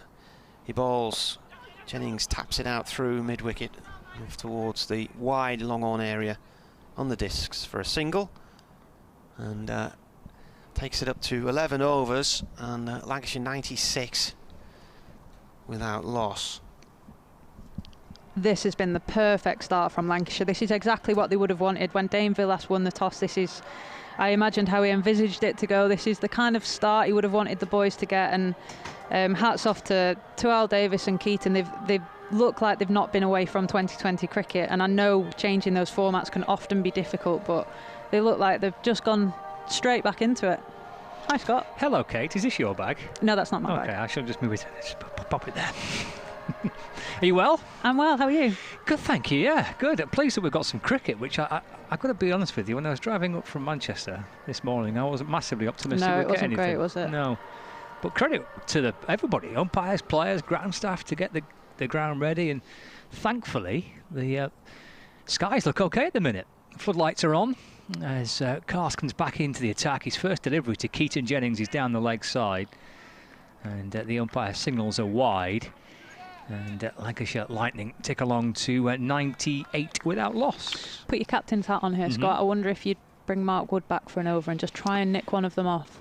Yeah, that's a really good idea, because, as you say, at the minute, Durham need to break this partnership, don't they? And I think saving Mark Wood till the end of the innings at this point seems a bit redundant. Here comes Cast back into to Jennings, who's lofting the ball through the onside. Is it cleared mid? Yes, it had. Deep mid-wicket. There was a very valiant effort there in the deep to try and cut the ball off. But Liam Travaskis it was. But Jennings gets himself a big hit through the onside for 6, and that brings up a 50. What a terrific way to reach a half-century for Keaton Jennings. He cleared the man at deep mid-wicket and moves to 52. And that also brings up the 100 for Lancashire as well. So Jennings and Davies going nicely. Jennings in particular reaching a half-century. And Lancashire Lightning 100 runs on the board, 103 without loss. Century partnership, and Jennings wants more runs here. Pulled away through square leg, but just for a single. And moves up to 53, and Lightning move on to 104 without loss.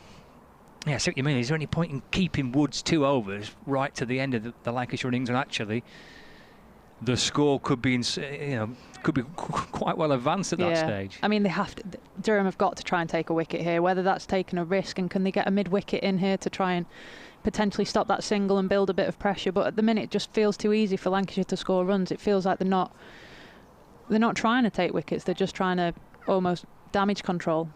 Well, the leg side is well protected here, isn't it? There's a deep mid-wicket, a long on, deep backward square leg.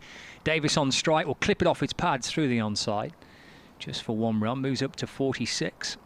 And Lancashire Lightning move to 105 without loss. We are halfway into the 12th over of the opening T20 Blast fixture of the group campaign. Durham against Lancashire.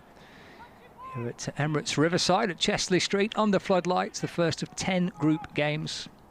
And then we have a quarter-final. And then we have finals day. That's about December, isn't it?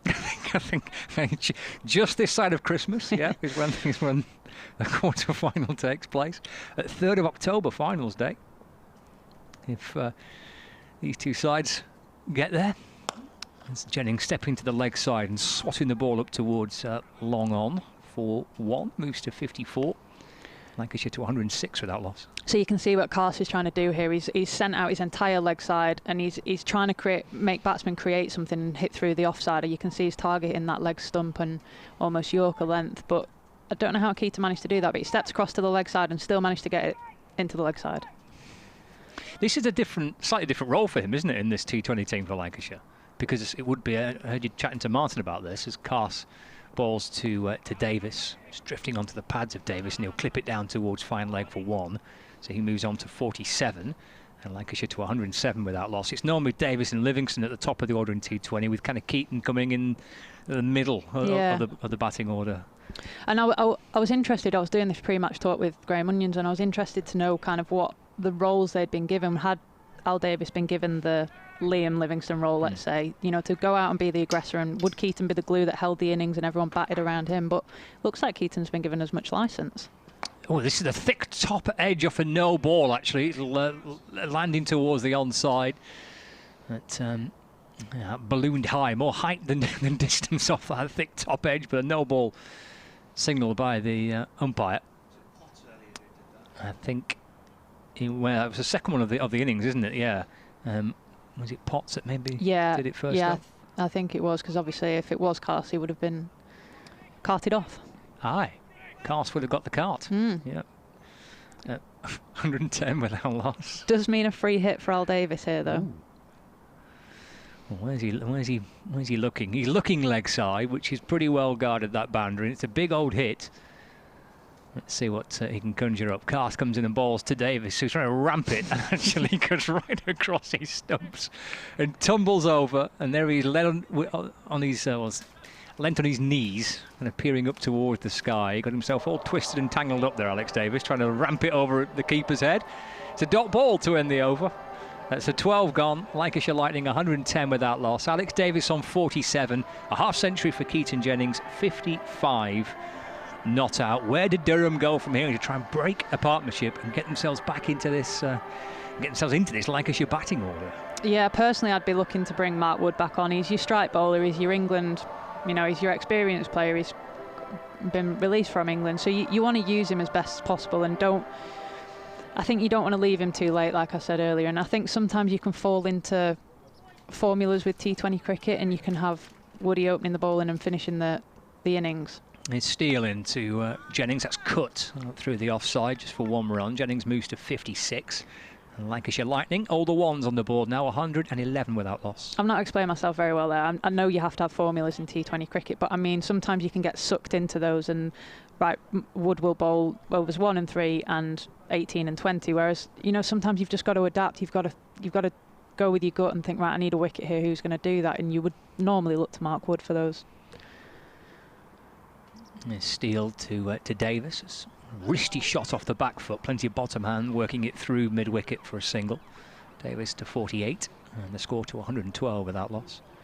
Yes, I see what you mean. Most teams will go into games, you should have done it yourself as skipper last year, going into games with plans, but you've got to sometimes rip them up and throw them out the window, haven't you? And that was something I learnt out on the field. It was, I knew I'd spoken to Dane actually just before the season started and asked him how he did it. Did he go in with that formula? And that was it. It was rigid, and he actually said that he had that plan and he knew how the game started.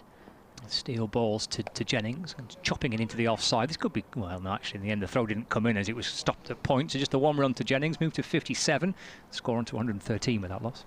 And he said that then you adapt as you go. So you have an idea of who you want to bowl in the power play, but actually the pitch might not play how you think, or the batters might change and they might not open. Steele balls to Davies, who skips down the wicket and works it through the onside towards deep mid-on and gets a single. 49 to him now, 114 without loss. So yeah, it was really interesting actually hearing his perspective of it on it, because Lancashire had been so successful in that, well, in this format of the game, and I just found it actually fascinating from a fan's point of view, let alone a captain point of view. Steele balls, and Keaton Jennings is a popular and a familiar shot for him, that kind of reverse sweep, which he gets down towards the boundary pretty effectively. Plays that shot well, doesn't he, Keaton Jennings? That reverse hit, the reverse paddle or sweep.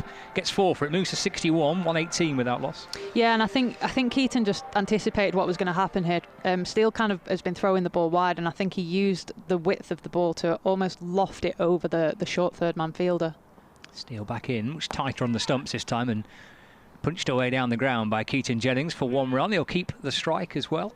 Moves to 62. That's the end of the 13th over. Lancashire Lightning 119 without loss. Jennings on 62. Davies on 49. Myself, Scott Reed, Martin Emerson, Kate Cross with you for this T20 blast fixture between Durham and Lancashire, playing under floodlights, but we're playing. That's the crucial thing when the forecast looked a little bleak. 13 overs gone, and an excellent start for Lancashire with the bat. They won the toss and wanted to bat first. Davies has 49, Jennings has 62. And Kate, you must be absolutely chomping at the bit to play a game of cricket. Being here as well today, this is my first bit of live sport since lockdown started, so I feel quite privileged actually to have managed to make it into a ground. But yeah, I'm buzzing to play this weekend. We've been released to play in the Rachel Hayhoe Flint Trophy, so we've got some 50 over cricket ahead of us, and it's the start of that tournament, which I think it's great that the England girls have been allowed to play in it to ramp that standard up and set a tone really for how we want it to look. We'll come back to that, but actually Captain Cross, you've got it right, because Mark Wood has come back into the attack. Bowling to Jennings, hits it back over the bowler's head, thumps it down the ground, 1 bounce and 4 runs by Keaton Jennings. No, gone for 6. He's reached the rope for 6. I thought it bounced just this side, but it didn't. He's clubbed Mark Wood. His first ball back into the attack, back over the bowler's head. He's gone for 6. He moves to 68, and Lancashire 125 without loss. I always imagine this is where Keaton really thrives in situations, because he knows these boys. He's probably had Woody bowling at him since he was a youngster in the net, so he probably knows their plans as well as the Lancashire plans. But I think you knew that this was going to be a full ball from the field that Mark Wood set. This over has to work for Durham, really. Wood back into the attack, and he bowls his second ball, which is chipped away through the onside this time by Keaton Jennings, and good work out in the deep by a couple of Durham fielders, and Jennings comes back for 2 more, but a bit of relay work there out in the deep to restrict Lancashire to just 2. It could easily have reached the rope for 4, that. Jennings moves on to 70 now, 70 from 42 balls faced, 127 without loss, Lancashire. Strange how that both their innings have almost contrasted each other, haven't they? So Jennings didn't look that comfortable early on. He wasn't middling everything. Al Davies was. He was. I think he hit Potts back over his head 4 times in the over. But now it looks like the roles have reversed a little bit. Wood comes right on over the wicket to the left-hander Jennings, who punches it into the offside, but not beyond cover. And then the throw comes in. It's a little wild and woolly in truth, and it allows Lancashire to sneak in an extra run there. Throw towards the bowler's end. And no one backing up, everybody out in the deep. Remington with the pick up and throw, but little bonus run for Lancashire. Move on to 128 without loss. Yeah, Alex Davies would not even have been in the frame there, I don't think. He'd already set off to set off running, and fair play to the Durham. They needed to try and take that wicket, so I think they would have allowed for the one overthrow there to risk the wicket of Al Davies. As you say, looking back on that, yeah, he's well out had he managed to hit, but he didn't. So 3 balls into Mark Wood's 3rd over, his first back into the attack for Durham. You know what? I'm desperate for him to make an impact here, try and break this partnership. They've brought him back, I'm sure, earlier than what they would have had planned to try and bowl his 3rd over. He's got Davies on strike, who's 49 not out. Wood into Davies, playing a miss and through to the keeper. There's no run. A rare dot ball, not seen too many of those. No, and Al Davies, you can see he's frustrated with himself. He's just taken himself off to square leg to have a little word with himself and practice his shot. But Mark Wood's got he's got all his leg side out here, and he's got his 3rd man out, so he can't afford to bowl anything full. He's got to either be hitting Al Davies in the hip, rib region, or head, really. If you can't get him out, knock him out. That's what someone told me once. Thought it was your mate. Here comes Wood running in with Davies standing in the crease waiting for it and dragging this ball down towards backward square leg for 1 run to bring up a 50 for Davies. This is a terrific partnership between Alex Davies and Keaton Jennings. Jennings reaches 50 with a big 6 through mid-wicket. A little tap around the corner for a single, a rather more sedate way for Davies to get to a very good half-century nonetheless. 50 for Davies off 42 deliveries, and Lancashire 129 without loss. Al Davies doesn't look like he's been away, does he? He just looks like he picked up where he left off last season, really. He just looks like he was timing the ball so crisply and really clear on his plans and where he's going to score his boundaries. And yeah, it's been nice to watch. It has, from a Lancashire point of view, that is for certain. Frustrating for Durham, but here's Wood to complete his 3rd over. That's thumped up into the pads of Keaton Jennings. It's a leg bye has been signalled, and it's the end of the over. 130 without loss, 14 gone. As we welcome listeners on 5 Live Sports Extra to the North East, where Jennings has 71 and Alex Davies has 50. And we've had 14 overs gone. Scott Reed and Kate Cross currently on commentary. We'll hear from Martin Emerson shortly. Kate's alongside me. We were just chatting there about the start of the competition this Saturday, which you're playing in. You said it's a chance to try and kind of boost the competition to have the England players available, but I'm guessing also too it works in favour of you and your teammates trying to play some cricket. Yeah, absolutely. We've not played any competitive cricket this summer yet. It's Travascus to start his 4th and final over. Bowls to Jennings, who's down the pitch and swats it towards long on for a single. 131 without loss. Because we've been in the, I use air quotes here, we've been in the elite environment, so we've not been able to play club cricket, we've not been able to train with our counties. So the regional girls have been training together, and we've been having to train as just England players to ensure that when we go into our biosecure biosecure bubble that it's very safe. Travascus comes left arm around the wicket, balls to Davies. It'll uppishly play through the offside, square of the wicket, and gets through for one, moves to 51 not out. Lancashire Lightning 132 without loss in the 15th. Which is it's fine, however we've not had any international cricket to play on the back of that, with South Africa pulling out at the last minute. So we obviously do have the West Indies coming over. They've right at the 11th hour, I imagine they've come to our saviour. They're the saviour of cricket, aren't they, yes. The West Indies? Travascus to Jennings. That's worked way off his pad through the onside. There's loads of room on that leg side with the fielder set right back towards the ropes. We can come back for a pretty comfortable 2. Keaton Jennings moves up to 74 and the score to 134 without loss. So yeah, we've been absolutely chomping at the bit to play, and we get to play in the Rachel Hayhoe Flint Trophy this weekend, and those 2 games are at Trent Bridge and Edgbaston, which is amazing for the girls. Superb. Travascus to Jennings, got on that reverse sweep, but doesn't get it past the infield, but does get 1 run for it. Moves to 75 not out, 135 without loss. So you've got the first, you're playing in the first 2 group games. Available for the first 2. Then we go and biosecure bubble again. So that's next weekend, and then we'll be preparing for the 5 T20s we play against the West Indies at the back end of September. Fantastic, yeah. That must be just a massive boost to have that series confirmed, as Travascus balls to Davies, who's down the pitch, hits it back over the bowler's head, and all the way for 6. Yeah, I think so, I think. Yeah, the umpire gives it as a 6. I think an inch or 2 over the rope down below us here. Davies to 57 now, and Lancashire's start is outstanding here. 1 ball left of the 15th over, Lightning 141 without loss. Yeah, having training sessions without any games at the end of them is quite draining mentally and physically, so just knowing that we've got some cricket is amazing. Brilliant. Travascus to complete his final over as Davies bottom edges the ball through the offside, goes scrambling through for a very cheeky single, just about, and moves to 58, and Lancashire 142 without loss. Thank you, Kate. Kate will come back and join us in the second half of the game, when Durham are chasing down whatever it is that Lancashire set them at the minute. That looks like a pretty sizable score, because there are 5 overs remaining of the Lancashire Lightning innings, and Alex Davies on 58 and Keaton Jennings on 75, and Lancashire 142 without loss.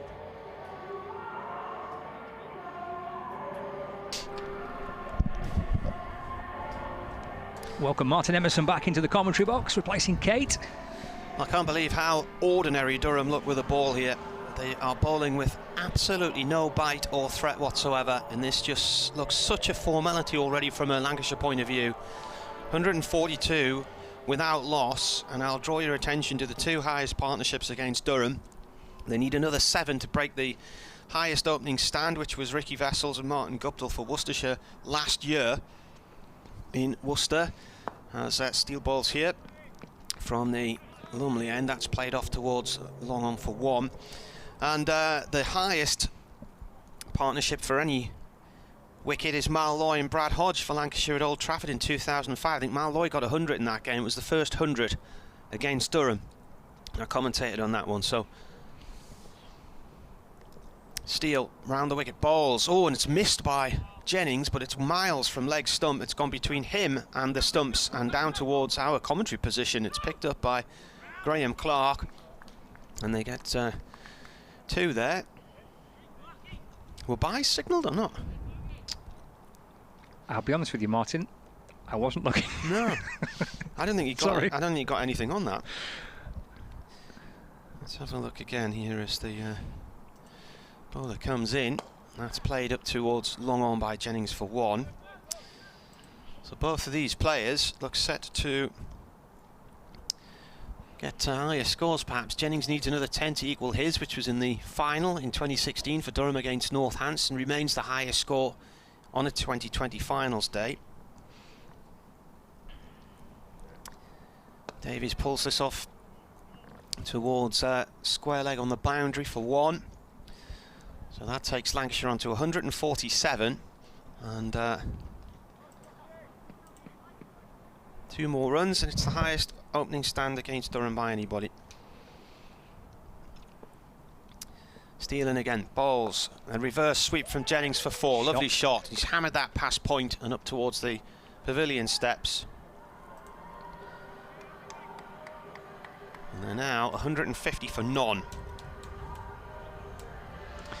Yeah, outstanding partnership between Keaton Jennings and Alex Davies.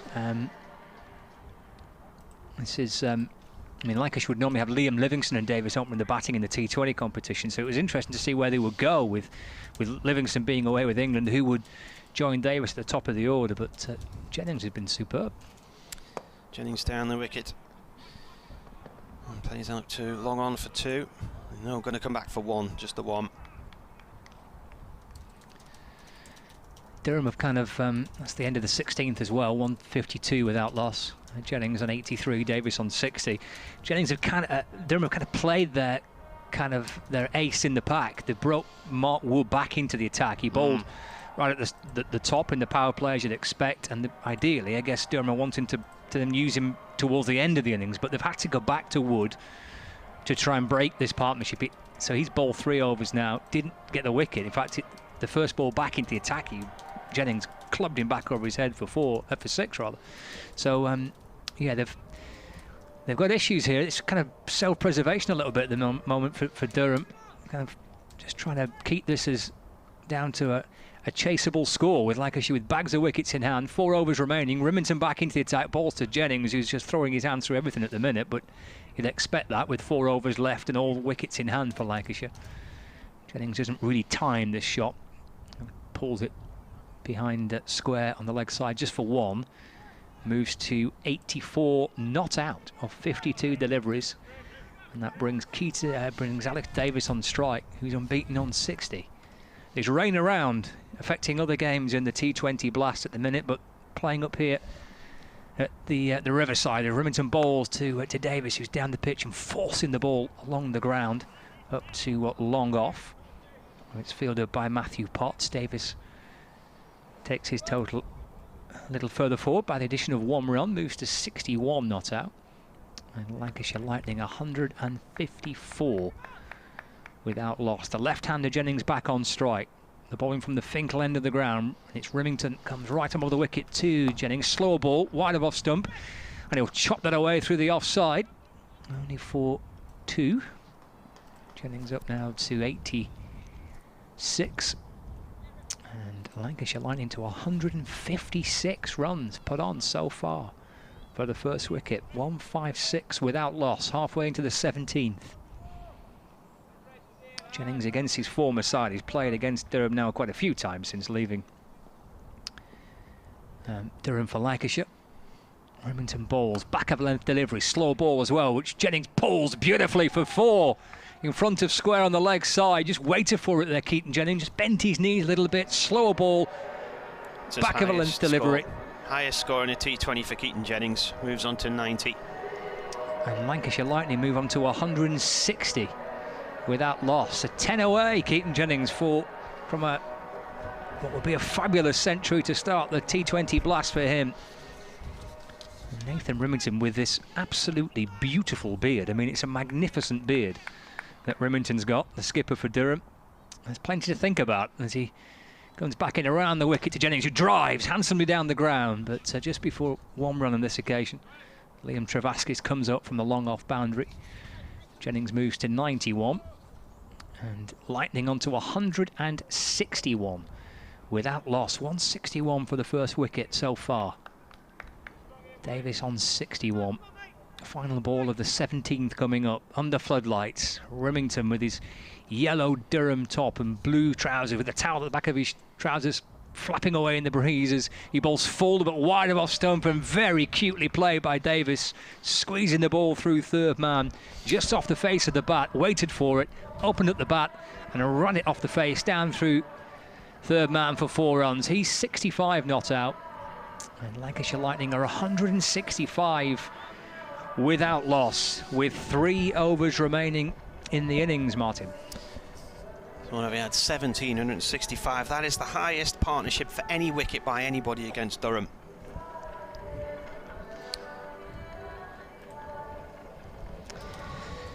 Yeah, and as Kate was saying just a few moments ago before she left us, it's hard to say. I mean, as a skipper, as Kate mentioned, you just don't quite know where to turn to next or what to do for the best when at the moment 2 batsmen are just absolutely dominating things. Potts into the attack, and that slam back past him by Keaton Jennings for 4. Now Durham struggled on this wicket with a red ball the other day. It was a turgid surface, and I think they could have bowled against Derbyshire for 2 or 3 days and probably wouldn't have got them out, but the bowling here today is absolutely ordinary, and they are facing here and hiding already. You would say this is looking insurmountable from a Durham point of view. This will be a fabulous century for Keaton Jennings if he can get to it.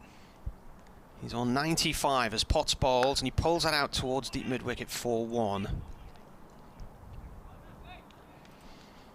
Durham's average score here is only about something like 147 to 149. Last year, chasing 113 against Worcestershire, they lost by 3 runs here. So... You mentioned the stat beforehand that Lancashire do have a good record here, but... well, they've won on their last 7 visits. It looks like they're about to make that 8 today, unless there's something remarkable with a bat from Durham.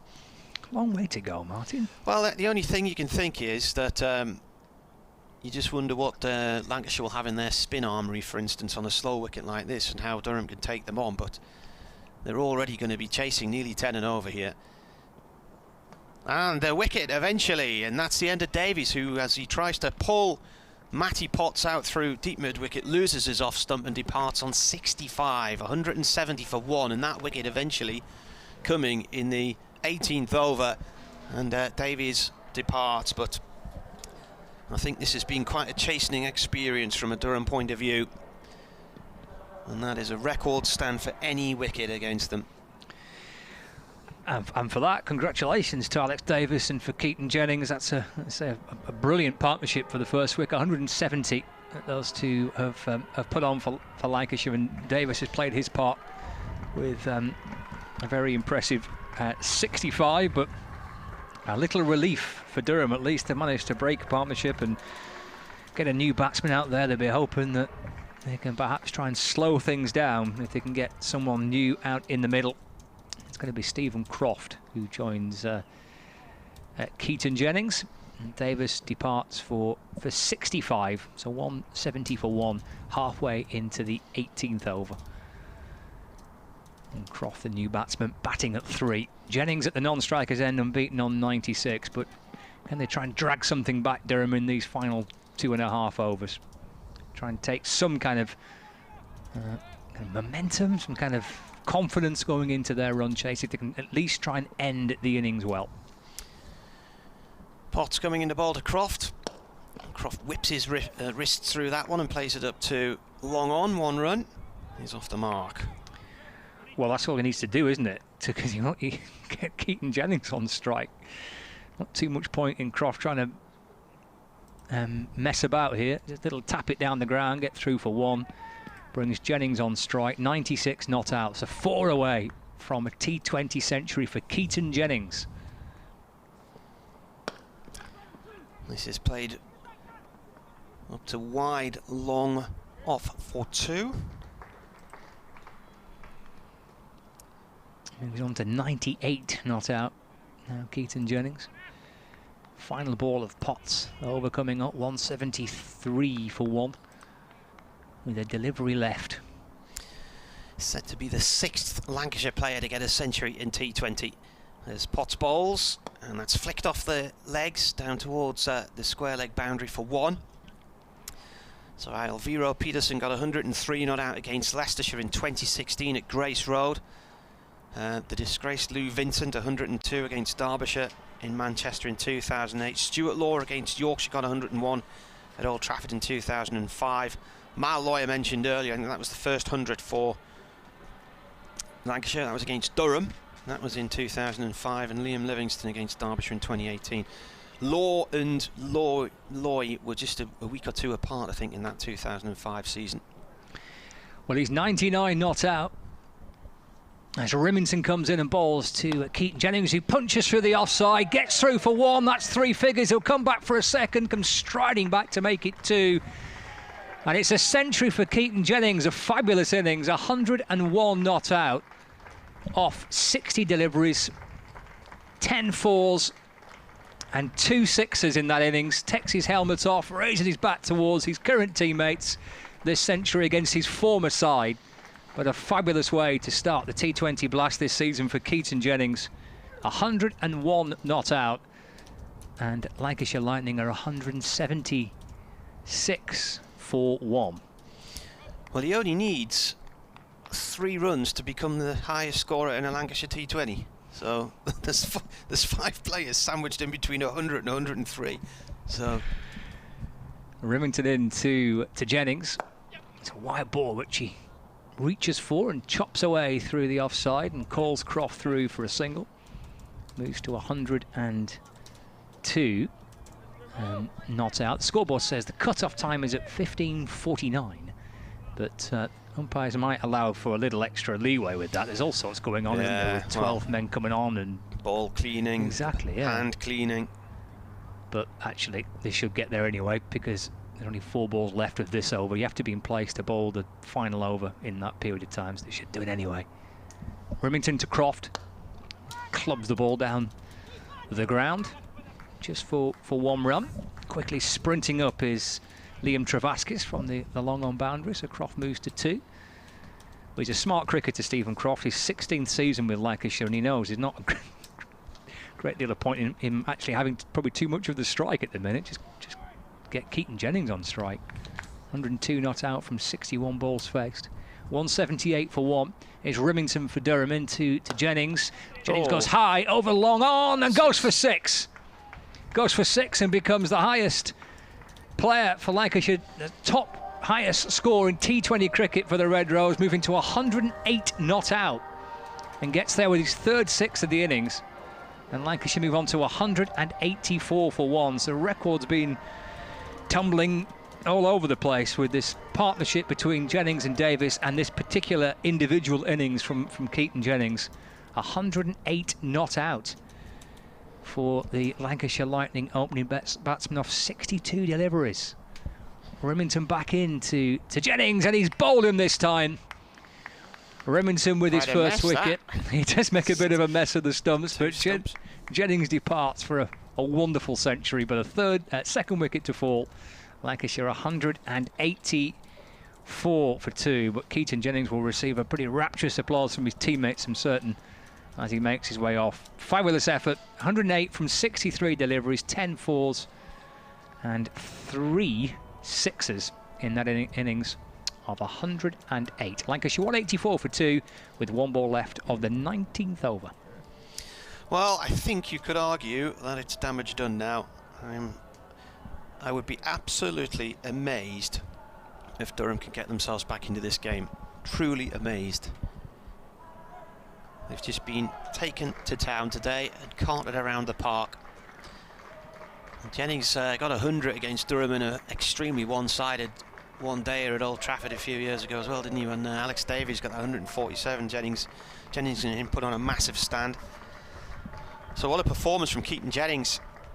So his highest score until today had been 88 for Durham in the 2016 final against Northampton. He's left that statistic way behind today.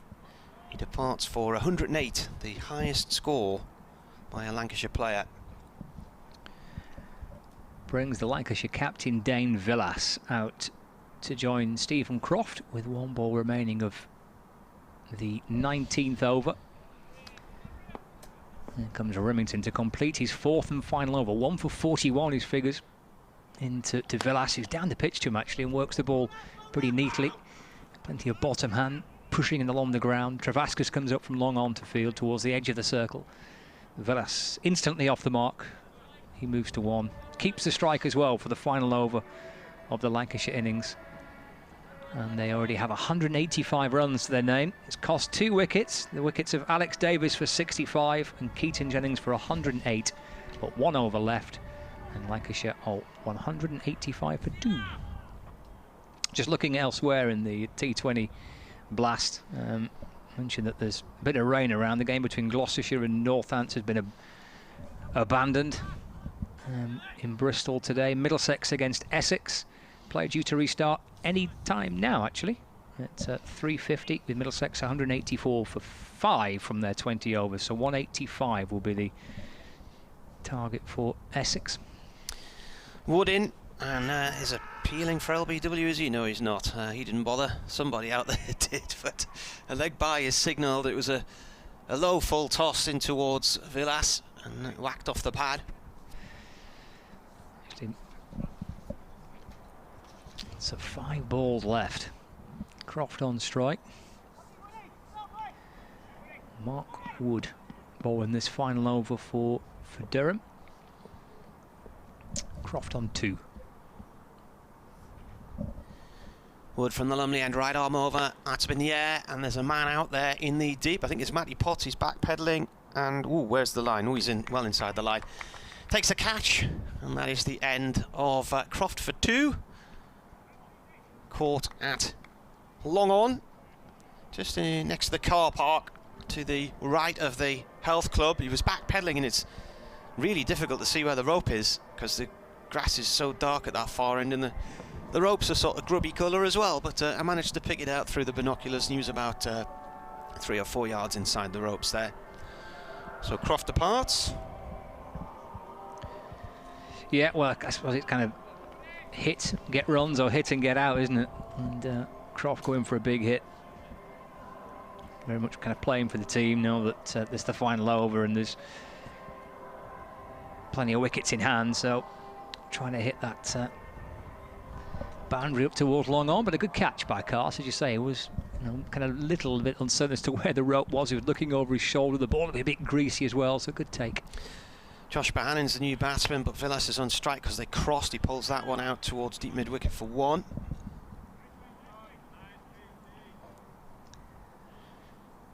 Just wondering about the bowling figures for Durham today. Has anybody bust 100? Where are we? Not 150, sorry. To say that'd be some going, wouldn't it? But yeah, I think there's a few flirting with it. Not sure if anyone's got there. Remington's 1 for 42. Potts 1 for 35, so Potts has only bowled the 3 overs. He went for 4 fours in a row in his second as Wood comes into bowl. Bohannon guides that one down to Beddingham at 3rd man. 1 run there. Scott Steele last year had a very good year with the bat from a Durham point of view. Top of the order, I think he was involved, or Durham's top order, with Darcy Short as well. We were involved in 7 stands of plus 50 in the T20, and I think at least 2 of plus 100. Of course, Darcy Short's not here this year, but David Beddingham is known for his big hitting. And I'm wondering if it'll be he and Scott Steele who'll open the batting, with maybe Graham Clark at number 3. This is turned hard off towards deep square leg, and they think about a second and then they don't, and Travaskis dives in and stops the ball just in front of the pavilion steps. So Potts 1 for 35 from 3 overs. Mentioned that Middlesex-Essex game. There was a scheduled restart at 10 to 4, but that's been put back. It's raining again in Chelmsford. Middlesex have completed their innings, 184 for 5, but that restart of 10 to 4 has been put back due to further rain. Innings break at Canterbury, Hampshire against Kent, with Hampshire 139 for 6 from their 20. Wood in. Oh, and the batsman nearly slipped as he stepped backwards towards square leg there to give himself a bit of room, and then trying to lean forward to get the toe of the bat on the ball. I thought he was going to slip over there. He gets a single down to 3rd man, and Lancashire Lightning finish on 190 for 3. So that has been quite a chastening experience from a Durham point of view. And just looking at Lancashire's highest scores against Durham over the years, they have had 208 for 4 at Old Trafford in 2005, the Malloy game, so that's not quite their best against them. It is their 3rd best, because they also got 192 for 6 here 2 years ago. So Durham will be set 191 to win, and if we're to see that, then we're in for a real treat. It will be quite the afternoon, but having seen how one-sided that has been so far, I would be hardly surprised if Durham come anywhere near that, given it's quite a youngish team with not much in experience and not much in the batting department, to be honest with you. So they're going to really have to step up to the plate and pull off a few surprises today. And the bedrock of that innings, that Keaton Jennings, absolutely fabulous century, 108 from 63 deliveries, 10 fours and 3 sixes. Some outstanding hitting from Keaton Jennings, and his partnership with Alex Davies, who made 65, was worth 170 runs for the first wicket. So a brilliant effort between Davies and Jennings, and then Croft and Villas and Bohannon chipped in with what they could from the remaining final few deliveries. But just that one standout innings in an outstanding partnership to give Lancashire that total of 190 for 3.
Oh, okay. A bit light on the last 5, weren't we, really? Okay, we're live. They would have live. We're live. Well, welcome back to the Emirates Riverside, which, as you can see, with beautiful Lumley Castle and all those famous stories about Lumley Castle, I would imagine that Keaton Jennings, who has spent a good deal of time in this neck of the woods, appreciates those stories and might have actually spent some of the time in the middle during his incredible innings of 108, wondering if he might sky one all the way out there, because it was an incredibly impressive effort by the Lancashire opening 2, but also particularly Keaton Jennings. Welcome to Lancashire Cricket TV. We are here for our half-time, which, as you can see in the background, the Lancashire bowlers are warming up for to try and defend that total of 190 for 3. Durham chasing 191 to win this Vitality Blast North Group game here, the first of the season. And Kate Cross, who is alongside me, that was quite a way to get underway. A record opening stand in T20 cricket for Lancashire, and mostly thanks to Keaton Jennings. Yeah, well, both of them are absolutely fantastic, and I think when Dane Villas won that toss and wanted to bat, that is exactly what he envisaged to happen, or would have wanted to happen. So yeah, it was the perfect start for Lancashire, and I'm really pleased for Jennings for, you know, getting his first 100 in his T20 career at Lancashire. I think that's right. Yeah, we got there in the end, didn't we? And yeah, an extraordinary start. We wouldn't have necessarily expected that opening stand, having won the toss. And we're going to talk about Keaton Jennings and Alex Davies in just a moment, but just to be able to do that, the first game, winning the toss, getting that sort of score, you must be thinking, goodness me, this is a good way to start the campaign. Absolutely, and I think Al Davies actually set the tone in that Potts over. He hit Potts for 4 fours consecutively as well, and it just felt at that point that Lancashire, they were in control. They both looked like, I mean, to be fair, Keaton actually didn't start as well as he might have liked. He obviously finished very well, but yeah, they were just absolutely superb throughout, and I think it's going to be a very tough total to chase. Yeah, that opening stand of 170, Keaton Jennings eventually 108 off just 63 balls. We're back with Kate in just a moment, and we'll just take an eye at some of the bowlers getting warmed up and consider how they might try and defend that total. But first, here's a reminder of what we've seen in the Lancashire innings.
Great effort from Lancashire, particularly from Keaton Jennings. Just before we send you back to the BBC commentary team, because as you can see, the players featuring those new kits, by the way, you can get them from lancashirecricket.co.uk/store if you would like one of these new resplendent red kits upon your own person.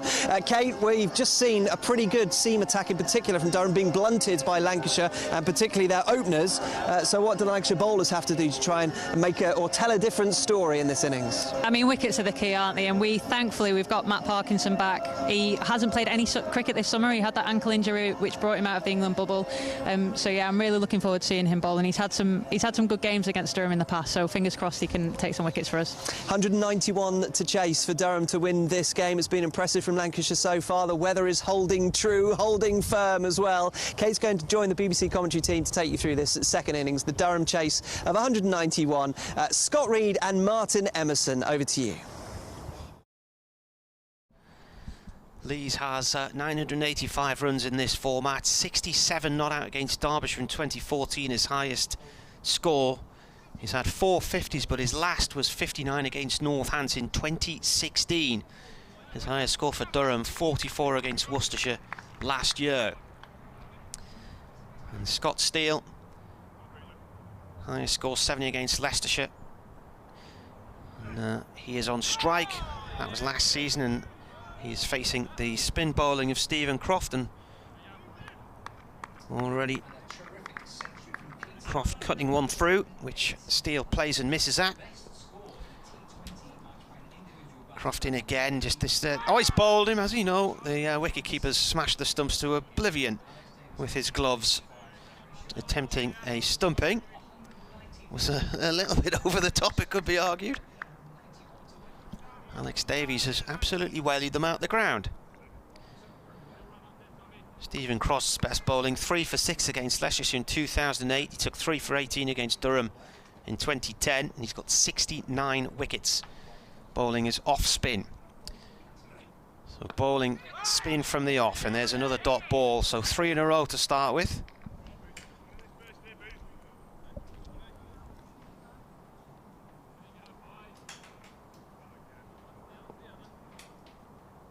In comes the bowler again, and Steele turns one round the corner to fine leg. No run there. Well, this has been a bit of a horror show from a Durham point of view so far. With the ball, they were absolutely ordinary. The opening stand from Lancashire, 170, the highest partnership for any wicket by Lancashire, and indeed for any wicket against Durham as well, and it included 108 from the former Durham player Keaton Jennings, and that's his top score and the top score for Lancashire in T20 as well. So Durham chasing an unlikely target of 191, and as we approach the end of the first over, they have just the 1 run on the board. Commentary on the BBC website and via the Sports app.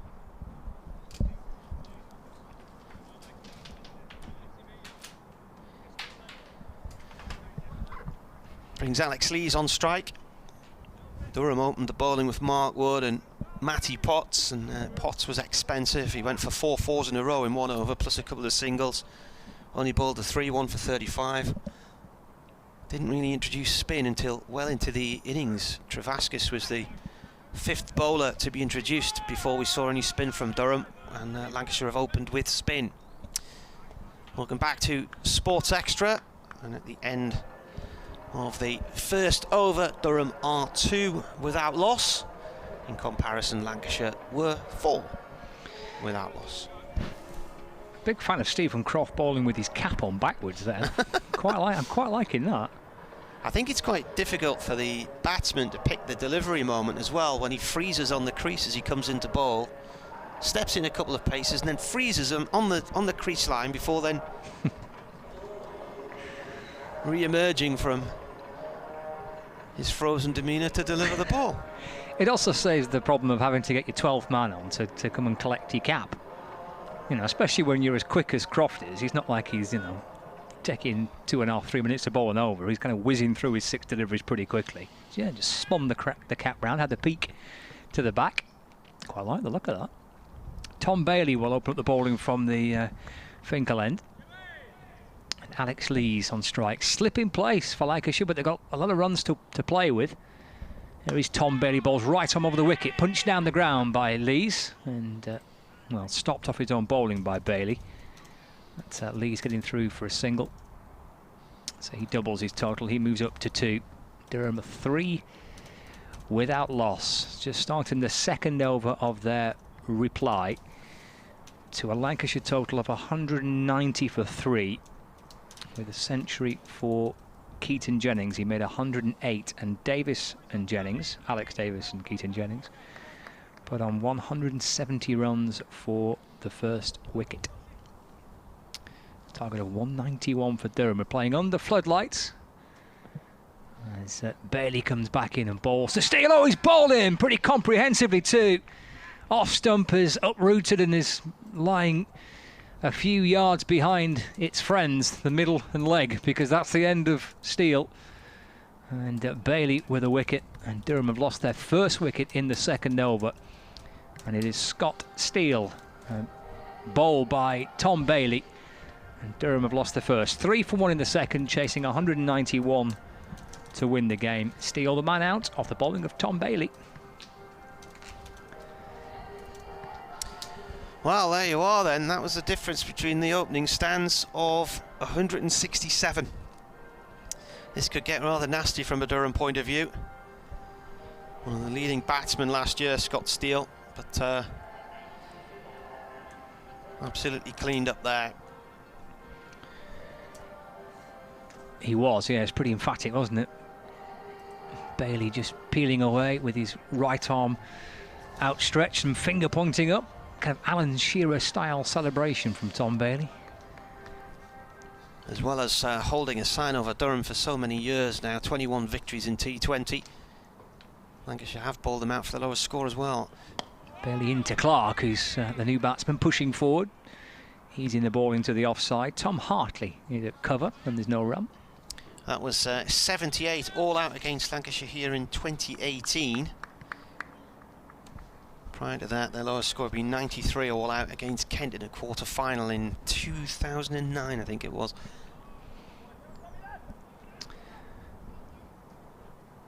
Bailey halfway into his first over. Clark on strike with a slip in place. It's angling towards the pads of Clark, and the ball is disappearing down towards the fine leg boundary for 4 runs. Just flicked it off his pads and gets himself 4. So Graham Clark off the mark with that. Durham move on to 7 for 1 with 2 balls left of the second over of this reply. 191 the target. Lancashire's field for Clark with Bailey bowling has a slip, and the 2 outside the circle are at third man and at deep square leg. Here comes Tom Bailey to Clark, just leans into it again, just pushing away into cover region where the tall figure of the young left-arm spinner, Tom Hartley, comes up to complete the fielding. Hands the ball to his captain, who's Dane Villas. He's at mid-off. Villas walking backwards as Bailey walks towards his mark and then hands in the ball. Turn and come back in, running away from us. Squad number 8 with his red Lancashire shirt out of his trousers. Bounces back in and bowls to Clark. It's angled away just behind point. Good stop by Croft. Picks up and throws towards the non-striker's end, making sure that Alex Lees was was back home. And it's the end of Tom Bailey's first over. He's picked up the wicket. He's conceded 5 runs, but 2 overs gone. Durham set a target of 191 to win, 7 for 1. Mark's pointing out that Keaton Jennings going to 108 runs earlier from a tweet that I put out. Must have been a really big hit to get 98 from it. I had tried to type. He moves from 102 to 108 with a 6 to become the highest scorer in 2020 for the Red Rose, but the 2 was missing off the 102. So it looks like he's gone from 10 to 108. Yeah, well, it's historic way to get to your top score. Inventing new cricketing shots and scoring shots. You see Liam Hurt replacing Stephen Croft. Lancashire often kind of use Croft at the start to try and buy an over, and they've gone from Croft to Hurt from the Lumley end. Here he comes. We saw him the Bob Willis Trophy here a couple of weeks ago. His first ball is bowled and played out towards the short extra cover area, no run. Picked up by Tom Hartley. Hurt with 22 on his back. has only played in one 2020. He got no runs and no wickets. It was against Derbyshire last year.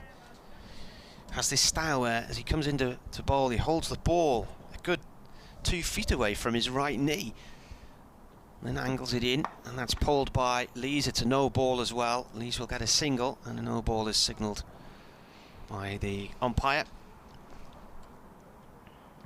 Steve O'Shaughnessy, who was here the other day with Neil Pratt for the Derbyshire game, and it was absolutely chucking it down on Tuesday morning. There was no chance of any play on day 4, so they called the day off by about 20 past 12, and he was shooting back to Manchester via a quick trip to Sedbergh to see Martin Spate, the former Durham wicketkeeper who lives over there now. Is now a cricket coach with Sedbergh School, and of course a very accomplished artist as well over the years, former Sussex wicketkeeper. Hurt up to the stumps from the Lumley end. It's short, and that's spliced up into the air by Clark and lands on the discs on the leg side, and now we're going to see a run out. Clark has got in a total mix-up with Alex Lees. Lees didn't think there was a second run in. Clark kept coming, called him through. Lees set off to what was going to be the non-danger end, and the throw from Rob Jones back to the keeper, who took the ball in front of the stumps and then had to dive backwards to break them. And Durham are in a mess here at 10 for 2. Indeed, yeah, it's smart work by Jones, not panicking in terms of picking the ball up and picking the right end, and then likewise from Davies, who had to rather enthusiastically go leaping towards the stumps and clatters into them to run him out.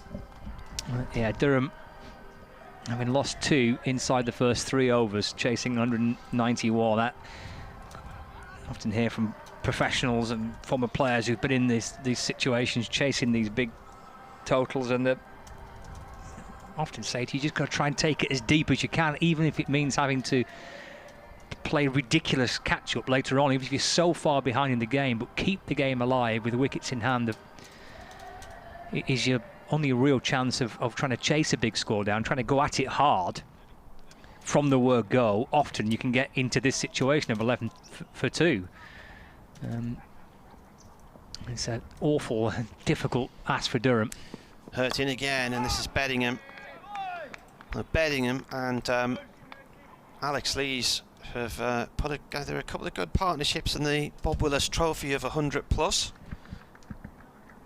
Something like that might be handy for Durham today, but it would do the trick, wouldn't it? Yeah. They're already facing a monumental task. They were facing a monumental task, I think, before Lancashire even walked off the pitch to end their innings. It's even bigger now at 11 for 2 as Hurt bowls. Beddingham down the wicket, pushes this and goes for a quick single in the offside, and there's a throw sideways on there, didn't hit the target.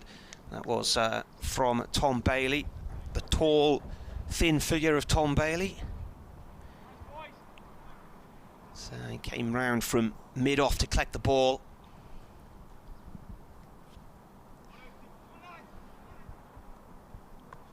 Run out off a free hit, wasn't he? We had the no ball, didn't we? And then it was still said 2.1 overs when he went off, so there had been a single. So it comes in and bowls. This is played by Alex Lees up towards mid-off. Just look back at the this over. Was that the free hit? I can't remember if it was. Was there an extra ball after that? There was a no ball. There was definitely a no ball, yeah. Yeah, I think. Well, it was the. Yeah, it was the. I think it was the free hit. Crikey. Compounds matters even more, doesn't it? Really. Makes it even worse. It does, doesn't it? Yeah. Hurting again. Oof! And that's whacked into Lee's midriff. So he looked to try and pull that through the leg side. 12-4-2 after 3 overs here on BBC Radio Newcastle and BBC Radio Lancashire. And 5 Live Sports Extra with us for this game up in the northeast. The delay still between Middlesex and Essex, the game at Chelmsford. Rain around. I've seen pictures from Chelmsford. It does look a little gloomy, but it's not too dissimilar to here. The floodlights are on, but we've been fortunate. We've not had any showers despite the forecast for rain. We've had an uninterrupted game so far, but Middlesex 184 for 5. Their innings is complete. Essex did start their reply halfway into the second over. 10 without loss, Essex, but currently off for rain. Elsewhere in the South Group, Kent are up and running. They're replying to a Hampshire total of 139 for 6, and Kent are 39 without loss. I'm afraid nothing in Bristol today. Gloucestershire against Northants was abandoned without a ball being bowled, and there are games later on this evening at 6:30 in the North Group and the Central Group. Come back to those in a minute, because Tom Bailey about to start his second over. In and bowls to Benningham, who's using his feet to come down the pitch and just working the ball back towards the bowler, but for no run. There are 6:30 games today. Derbyshire against Leicestershire at Leicester.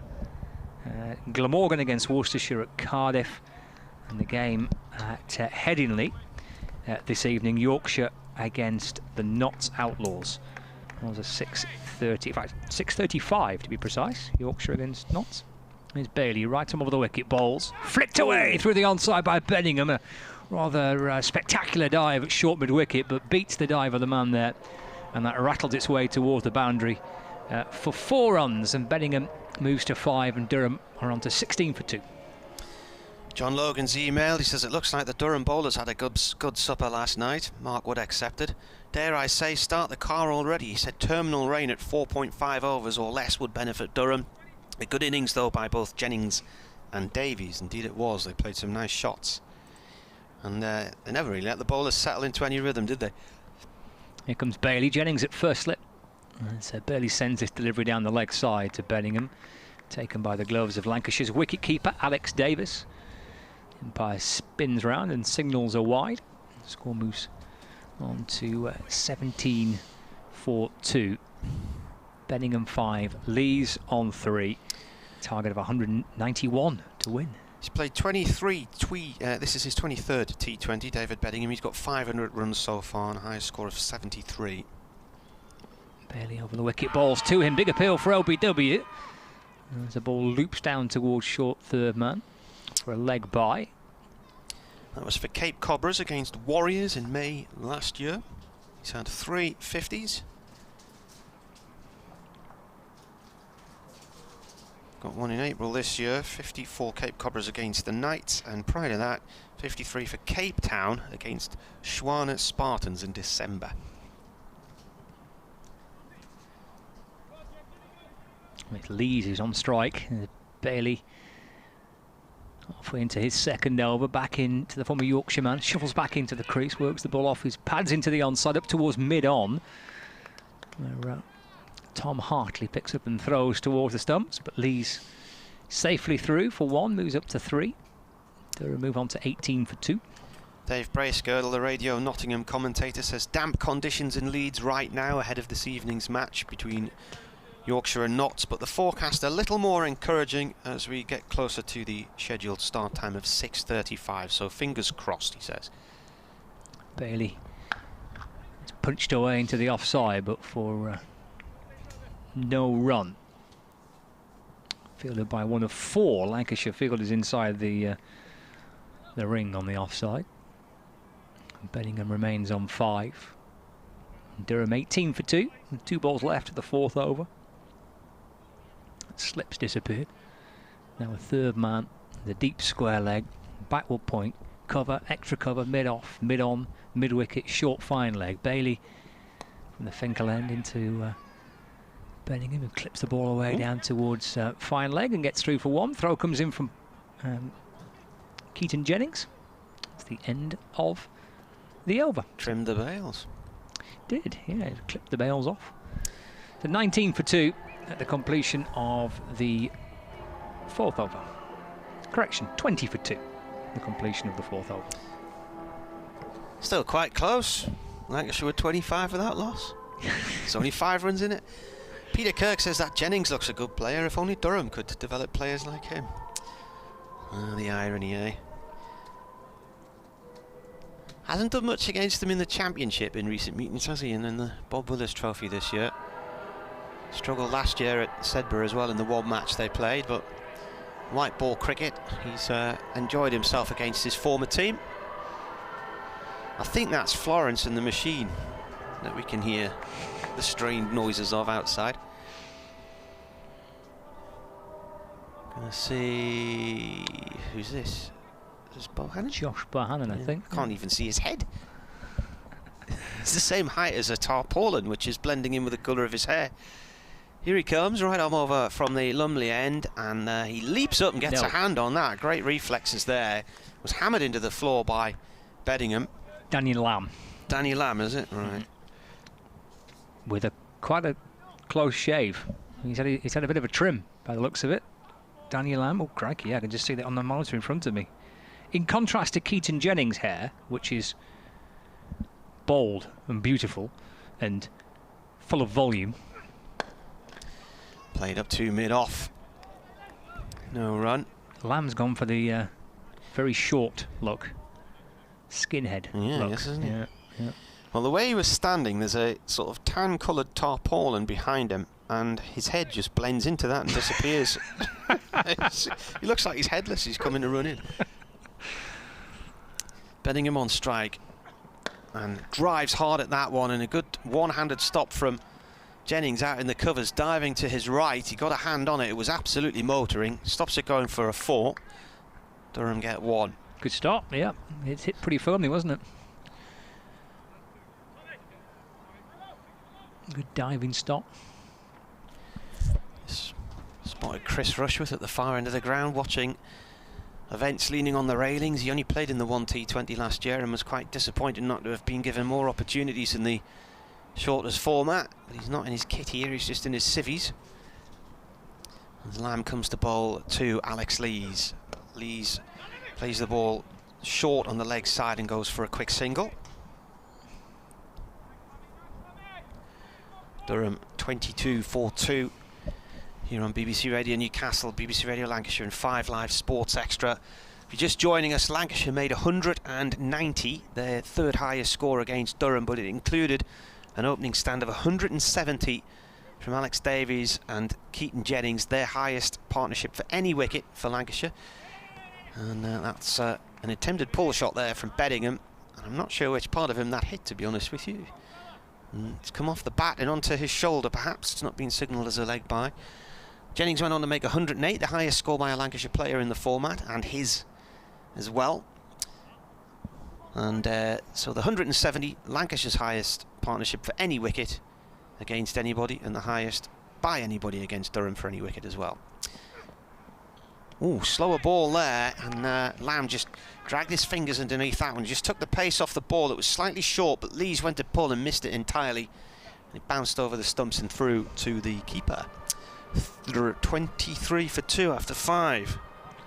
Raining in Canterbury as well in the South Group, with Zach Crawley 22 not out and Daniel Bell-Drummond 28 not out. So Kent have made a good start to their run chase. Their target is 140 to win the game.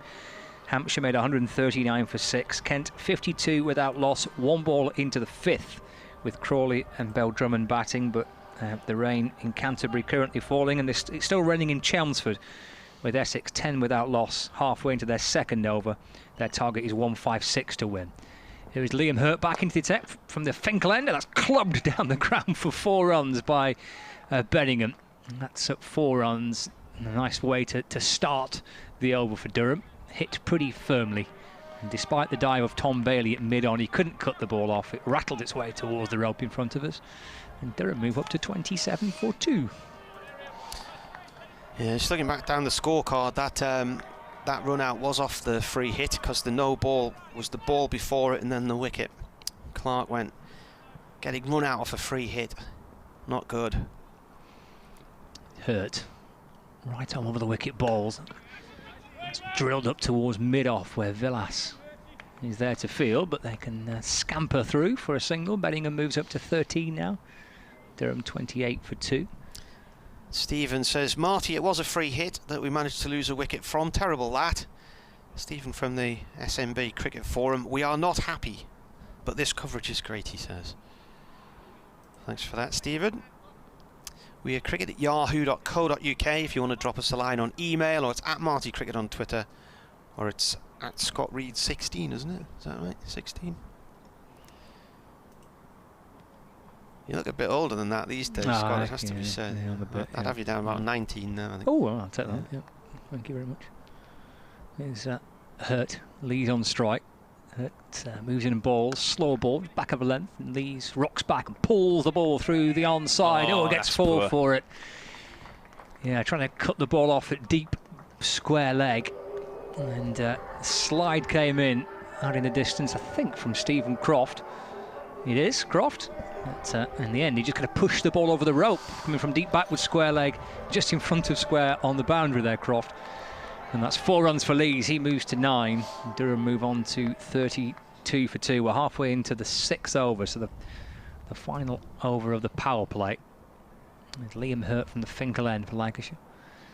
Back into Lees. That might be 4 more. It is down towards the fine leg boundary. Just drifted onto his pads. He clips it down towards the rope.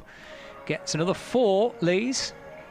And Lancashire captain Dane Villas removes his cap at mid-on and will come across to have a chat with his young bowler. But Lees is going along quite nicely now. 13 not out, and Durham 36 for 2 with 2 balls left of the 6th over. I shall make way. Martin, I've got an update to do, and I'll bring Kate Crossing. Lees on strike then. 2 4s help the Durham situation. 36 for 2 they are. 2 balls left of this power play. Hurt to Lees with the lights reflecting on Lees' bat as he flicks that off towards long leg. Just the 1 run. There's a fielder out there in Croft, and 1 ball left of the over. I'm just thinking the 4 where Croft slid in and tried to stop the ball and it bounced off his knee and went across the ropes. The outfield up towards the pavilion seems really quick compared to how it's been in recent days, and this is after a lot of rain. It's very greasy out there, but we saw one earlier when Paul Coughlin was trying to cut a ball off out in front of the pavilion. We thought he'd get there quite easily, and he went sliding along and the ball raced past him as well. Last ball of the over then. Beddingham on strike to Hurt. Oh, that's absolutely thumped towards point, and that must have hurt, and he'll get 2 runs. Who's that there? Who's got a hand on that? That must have hurt. That's Croft again. He's everywhere. He's everywhere. There's 9 Crofts on the pitch. I thought I was going to go straight through him for 4, but he's got a hand on it, and he's now taking real big gasps of air as he wanders off at the end of that over. So Durham 39 for 2 after the power play, and Lancashire were 51. I think Durham lost something like 8 power plays last year. But crucially, we mentioned a couple of years ago the 2018 match at Old Trafford. They lost that power play and then fought back in the last 5 overs to pull off an incredible win. I think the first innings just goes to show it's just a partnership, isn't it? One big partnership could easily take Durham to a reasonable, chance of getting this total. But I think we saw the way that Jennings and Davies batted that it was then difficult for batters to come in and keep that momentum going. So I think it didn't matter by then, did it? I appreciate that. On the board. No, I do appreciate that, but I think you've got to look to Lees and Beddingham here to just try and bat as long as they can and try and take the game as deep as they can and not worry too much about boundaries necessarily, but keeping that scoreboard ticking over so that then they're in with a chance. Can you remember a single scare from Lancashire's point of view until Davies was out in the 18th over? No, and me and Scott... extremely ordinary looking bowling, wasn't it? It just looked like they weren't trying to take wickets. It looked like they were trying to contain runs at one point, which obviously doesn't work in 2020. Start of a new over here, and we're going to see Hartley for the first time. Tom Hartley with a bit of spin.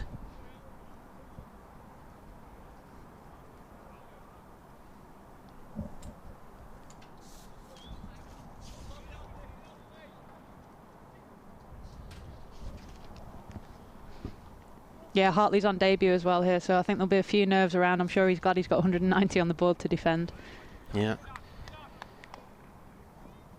He's coming left arm around the wicket to the right-handed Beddingham, who plays that to fine leg for 1 run.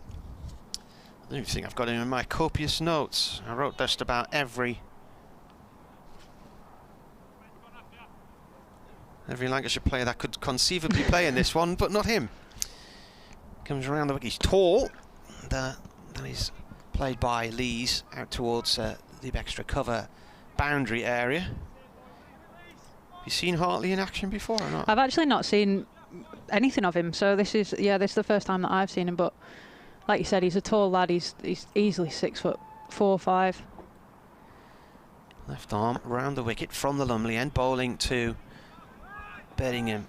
1 run up towards long on. So he hasn't featured before. There's obviously the disappointment as well when you lose your England players to the England environment, but it also opens opportunities up for the likes of Hartley to come in and play in these situations and learn the game. Here he is again, and Lees drives that out through the covers towards the Health Club boundary. And he's going to run 2 here. He's got to get a move on as Davies drags the stumps all over the place here. He's made a right mess of them again. Doesn't have much stump appreciation, Alex Davies, does he?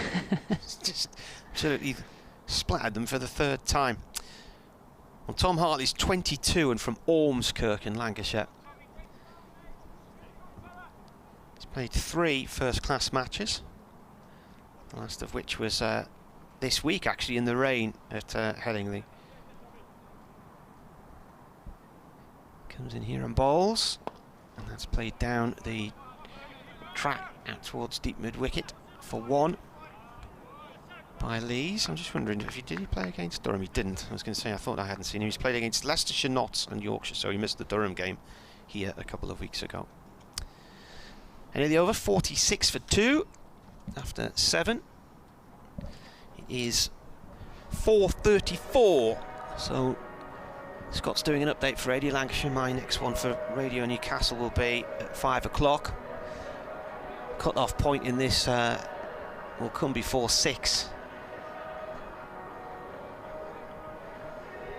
If you get a slow over rate, you can be penalised by having to have an extra player inside the discs compared to what you would be allowed at that point in the game. Do you know how long you would have to have that fielder inside the ring for? I don't, and I only found out about that today.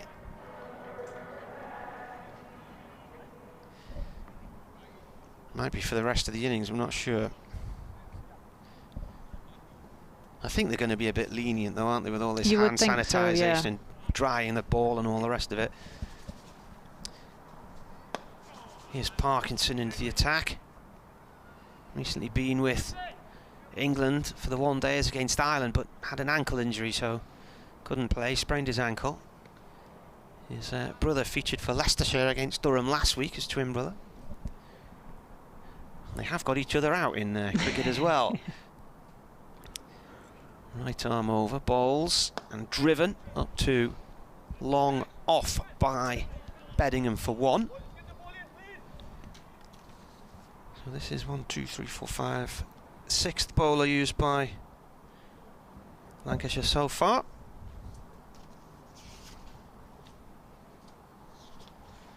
He comes again from the Finkel end, and it's just dabbed back towards him, but he can't get the return ball. He's diving full length to his left. It's just gone past him towards mid-on for 1.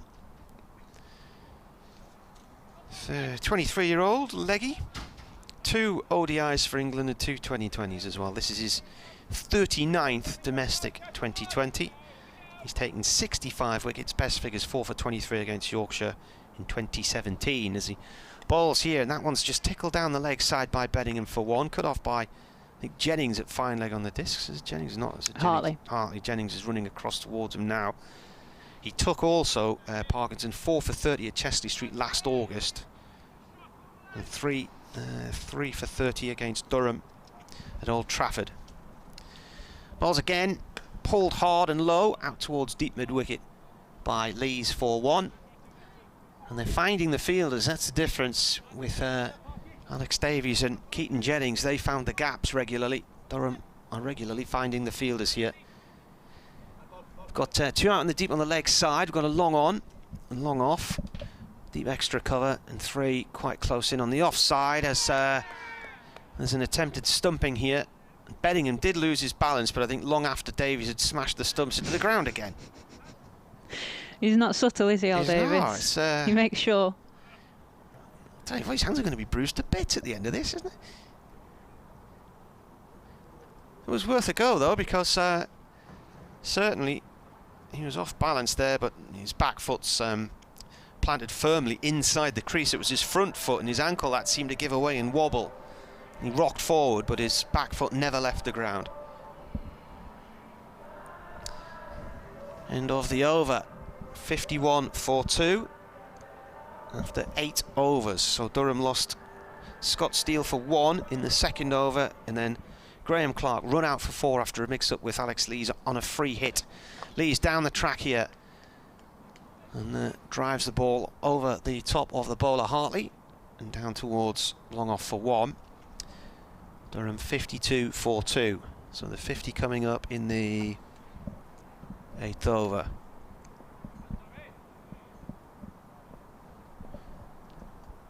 Hartley gives up, got towards the crease and then changed his mind. It was like he was put in reverse there.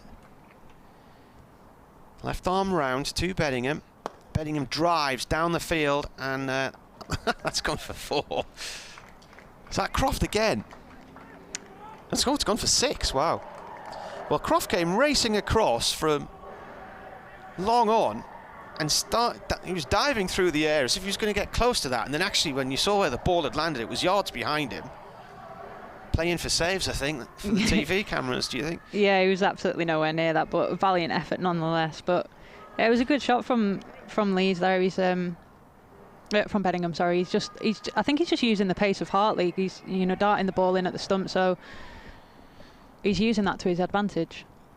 In comes the bowler again, and Beddingham just plays it along the floor this time towards Croft, who's now got a really muddy left knee after diving into the fresh air the previous delivery. One more run from these two and we have a 50 stand, which is something from a Durham point of view. Chasing 191 to win though. In comes the bowler and Lees sweeps, and Davies is absolutely furious for the umpire here and says, how's that not out? And I don't think Lee's feet left the ground here either as Davies tries to stump him. For everyone who's not watching on the live stream, Al Davies has knocked the stumps over again, and the bail actually went 2 wickets across from where he is, so that's the power that he's knocking these stumps down with. No, it's not out at all. The back foot has never left the ground and is quite a few inches inside the crease there.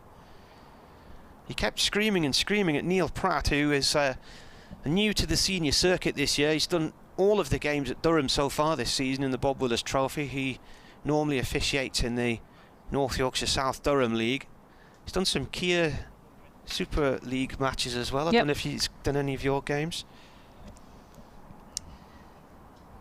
Partly round the wicket to Lees, who looks to pull hard at that one and plays and misses to a ball that stays quite low and goes past the off stump.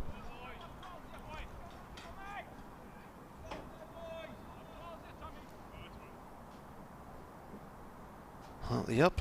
That's pulled towards long leg. 1 run for Lees. Is that the end of the over? It is. 9 gone. 64-2 Durham. And after 9, Lancashire was 78 without loss. There's actually not that much of a difference with the total, is there? It's just that the wickets column, which is obviously going to cause Durham to be a little bit slowed down. But I still maintain that if they have a decent partnership, these two, then it's not an unobtainable score. 5:21 the cut-off time. This is a 50 partnership now for these two.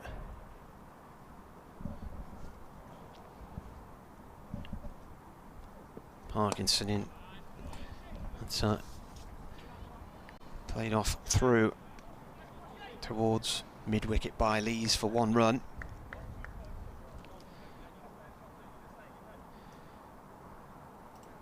So when did these two come together? It was the start of the 3rd over. So 50 partnership in about 5.5 overs. Parkinson now to Beddingham. Beddingham whips that away out through mid-wicket for 1 run.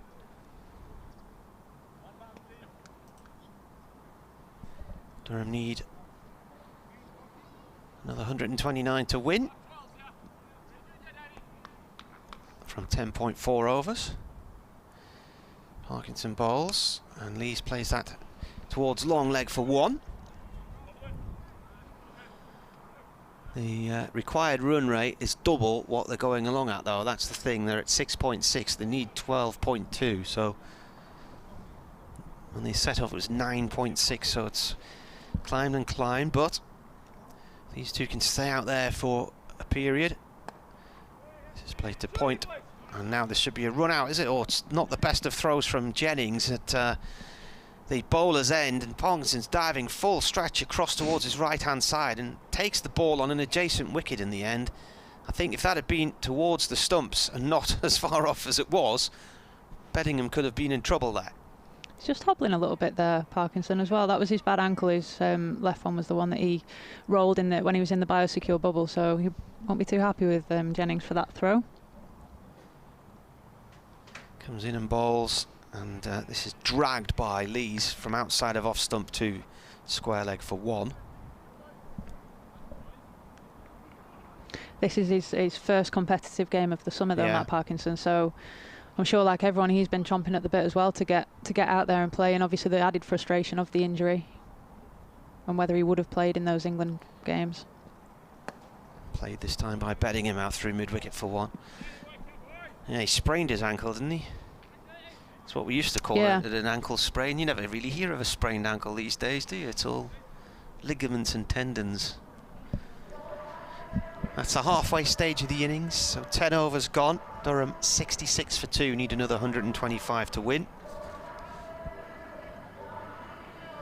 I will step aside for a bit. They're having a hand sanitizer moment, so I'll bring Scott back in and then I'll come back in a few overs. Going back to that run rate that you were talking about, the required run rate is currently 12.5 and the current run rate is 6.6. So like you said, it's almost double, but I think in 2020 cricket, we've seen so many times how easy it is to catch up on that run rate or that strike rate the more you are out in the middle.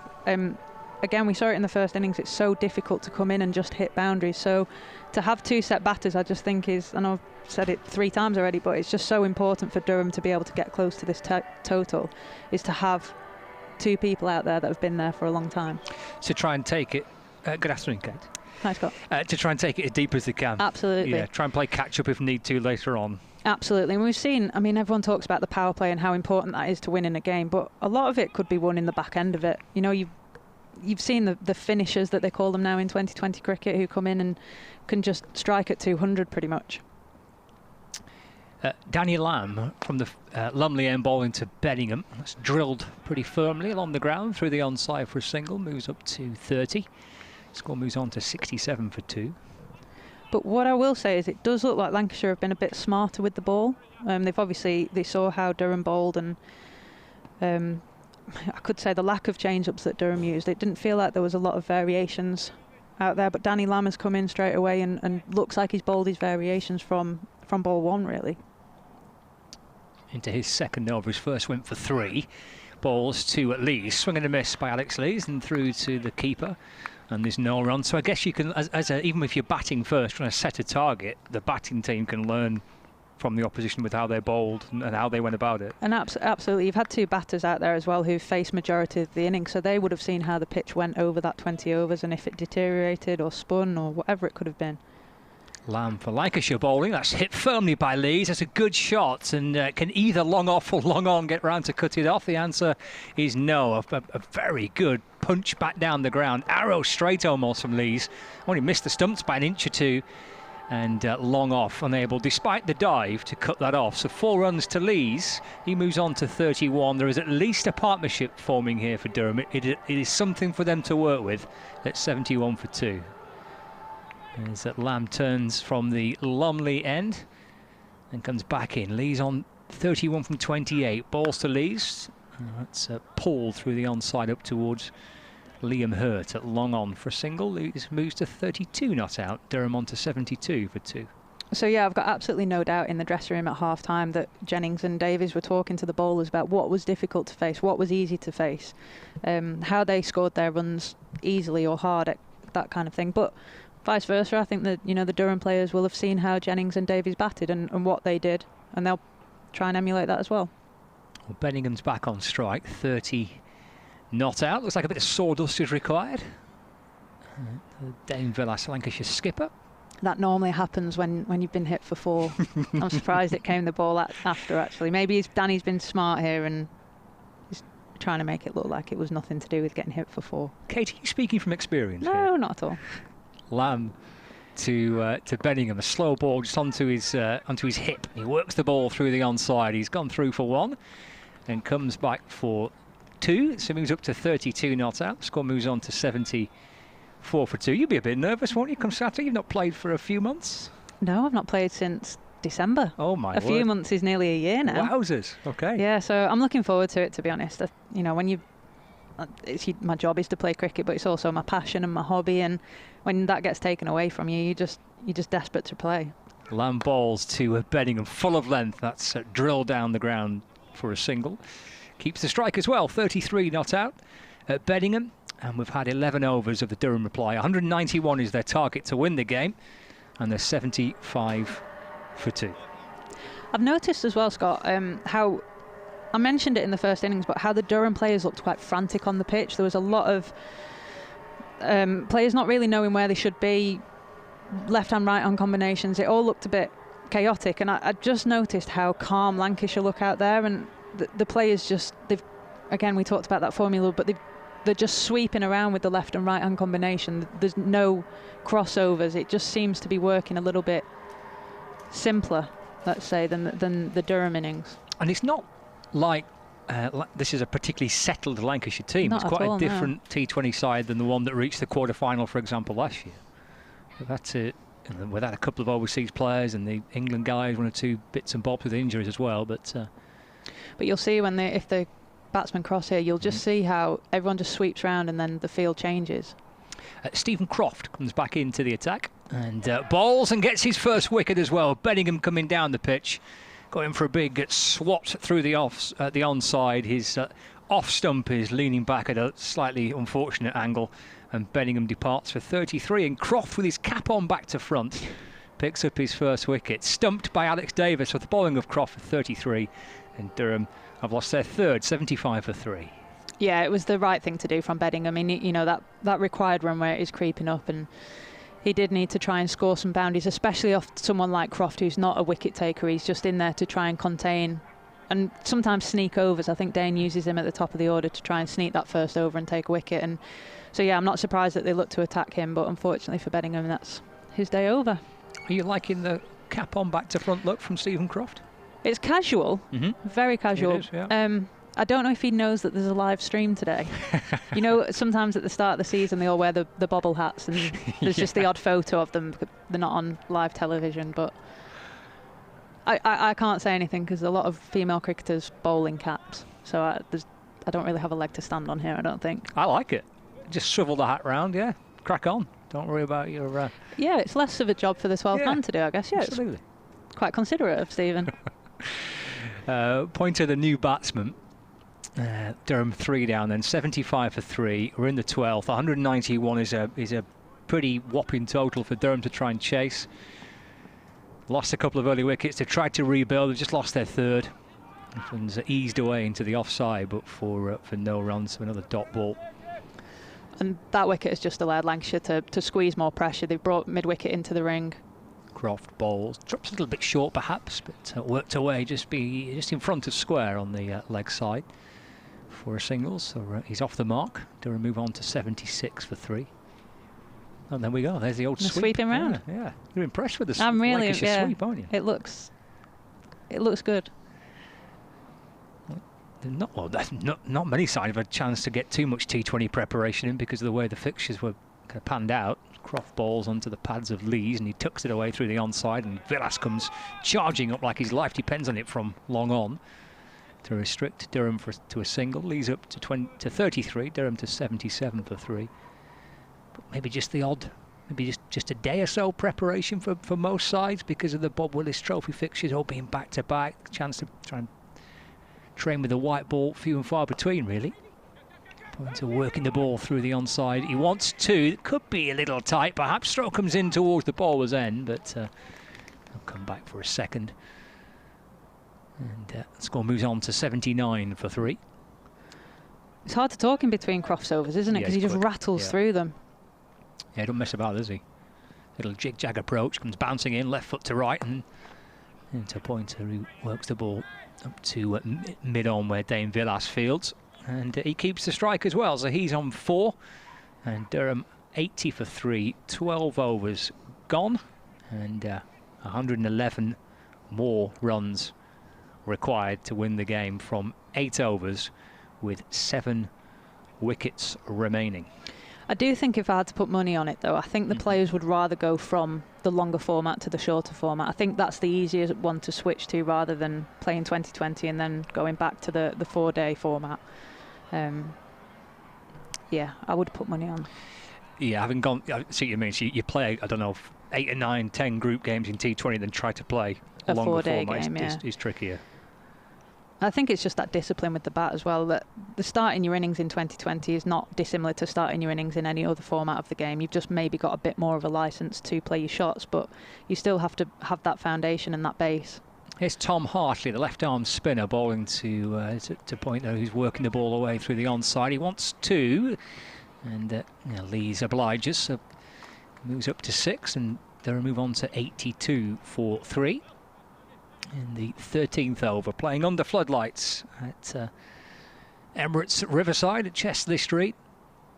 Lancashire Lightning at 191, with Keaton Jennings 108. Fabulous century for Jennings. It's a big total for Durham to chase. This Pointner comes down the pitch and meets the slow left arm spin of Tom Hartley and works the ball off a little nudge into the onside, just working it through mid-wicket and jogging through for a single, who moves to 7. And Durham now to 83 for 3, brings Alex Lees back on strike. Spin from both ends with the off spin of Croft and the left arm spin of Hartley. Lees waits, comes down the pitch and goes for a big shot through the onside. That's a great hit. That's 6. That's in towards that the stand with no seats on the far side of the ground. It's just an empty shell. It looks like a stand, but there's no seats in there. But it's a big hit for Lees. He moves up to 39. And Durham move on to 89 for 3. He just used his feet really well there, Lees, didn't he? And he got down to the pitch of the ball, didn't allow it to spin. Not that we've seen much spin tonight, but yeah, he's absolutely clobbered that. That's the biggest hit of the night by far. Yeah, had there been seats in there, it's probably about 6 or 7 rows back, isn't it? Maybe a little bit further back than that. Would have been a good crowd catch. It would, yeah. Oh, those are the days. Yeah, remember those throwback? And you could win a holiday. Yes, you could. Yeah, you could if a certain airline happened to sponsor your stadium. And you could go on holiday. And you could go on holiday. There's a lot of things working against that now, isn't there, in a minute? But hopefully not for too much longer. Lees on to 39, 89 for 3. Here's Hartley to Lees off the back foot, trying to force it back down the ground, but picked up by Hartley off his own bowling, no run. That leg side, there's a long on, there's a deep mid-wicket and a deep backward square leg, protecting that boundary to our right as we look, with the bowling from the Lumley end. Lees with a step down the pitch again, strikes it firmly along the ground to long off. He ticks along to 40 not out. Durham move up to 90 for 3 with 1 ball remaining of the 13th over. Just to bring you some news from the other games, we're lucky. We've got ourselves a real lucky break here, because it looks like the weather is playing havoc with the opening round of the T20 blast, as Hartley is into Pointner, and that's pushed away to mid-off for a single. End of the 13th over. Durham 91 for 3. After 13, need exactly 100 more runs to win. But the games between Middlesex and Essex has been abandoned. No results. Middlesex ended their innings on 184 for 5, and Essex got halfway into their second over and got to 10 without loss. But they've called it quits at Chelmsford. Nothing in Bristol. Gloucestershire against Northamptonshire. That was abandoned without a single ball being bowled. And the game at Canterbury is also gone as well. Hampshire made 139 for 6, and Kent started quite brightly with Zach Crawley and Daniel Bell-Drummond batting. But Kent 52 without loss in the 5th. But again, they've called that one off for the day. Always rains down south, doesn't it? Well, if you believe some, yeah, it does always rain. I tell you, it's been going back and forth that through the summer, hasn't it? When it's rained in Manchester, it's like every game should be in Southampton, and then vice versa. Here is Lamb in and bowling. That's flicked away into the onside and caught. Liam Hurts. Kate Cross instantly raising a finger. She knew that Hurt would get forward and take a diving catch and dismiss Stuart Pointner, who's gone for 8, chipped away through the onside. Lamb picks up his first wicket. That's the 4th to fall of the Durham innings. Caught, hurt, bowled Lamb for 8. And Durham, a 91 for 4 in the 14th. I raised my finger thinking that had gone straight to him, but it actually was a tougher catch than it initially seemed to be. And Hurt's a big lad. He's a strapping, bulky, and he had to make up a bit of ground there, and he's ended up diving forward to his right and taking a really good catch. He did, yeah. Full length forward dive, wasn't it, by Liam Hurt? So 4 down now, Durham. Just a little reminder for you later on tonight, there's 3 further games. 2 in the North Group, 1 in the Central Group. So 6:30 starts, weather permitting. Derbyshire against Leicestershire. And Glamorgan against Worcestershire. And 6:35 start at Headingley. Lamb comes in and balls to Lees. That's muscled away off the back foot down towards long on for a single. Lees moves up to 41. Score moves on to 92 for 4. So we've got Yorkshire playing Notts. The Notts Outlaws at Headingley at 6:35. The T20 Blast split into the 3 regional groups, like the Bob Willis Trophy, so a North, a Central and a South group. The top 2 from each group guaranteed a place in the quarterfinals. Here's Lamb to cast. It's pushed back towards the Lancashire bowler. And there is no run. 92 for 4. Danny Lamb with his new fresh trim he's got a look of Ben Dunk. Yeah, I can see that, and it's certainly short. Very short, yeah. Lamb right on over the wicket bowling. And Cast just trying to paddle the ball down towards fine leg. It's a no bat on that, I don't think, or was there? Yes, there was a little bat on that, so he moves to 1, 93 for 4. We've seen various lockdown hairstyles, haven't we? We saw a lot in the Test matches. Some of the Test guys who've not had a chance to get out of a bio bubble for months. I've got some wonderful Barnets. As Lamb comes in to Lees. It's a wide ball which he pulls down toward long on for a single. Moves to 42, 94 for 4. Are you looking forward to being in a biosecure bubble for a little bit?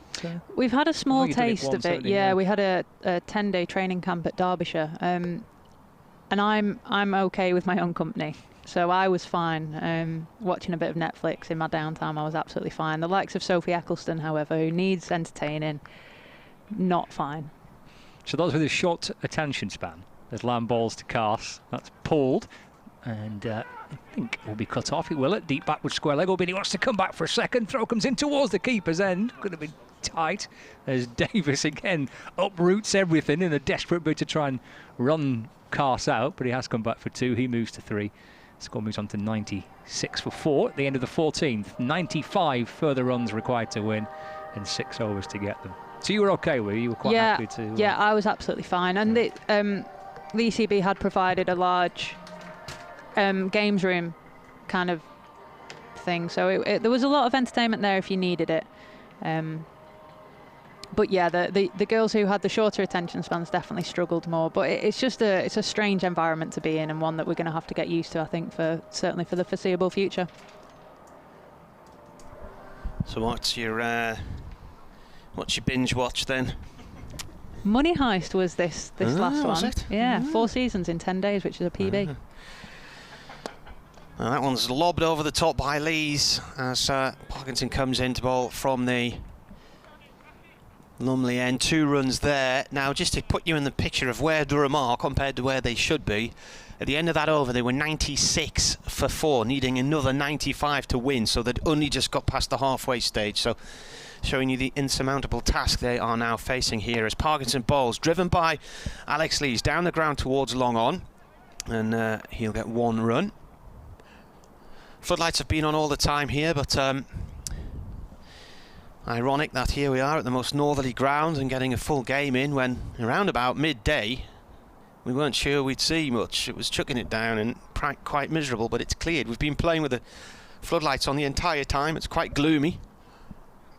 Lots of low grey cloud, but they should get this one completed. Well past where we need to be for a Duckworth Lewis Stern match.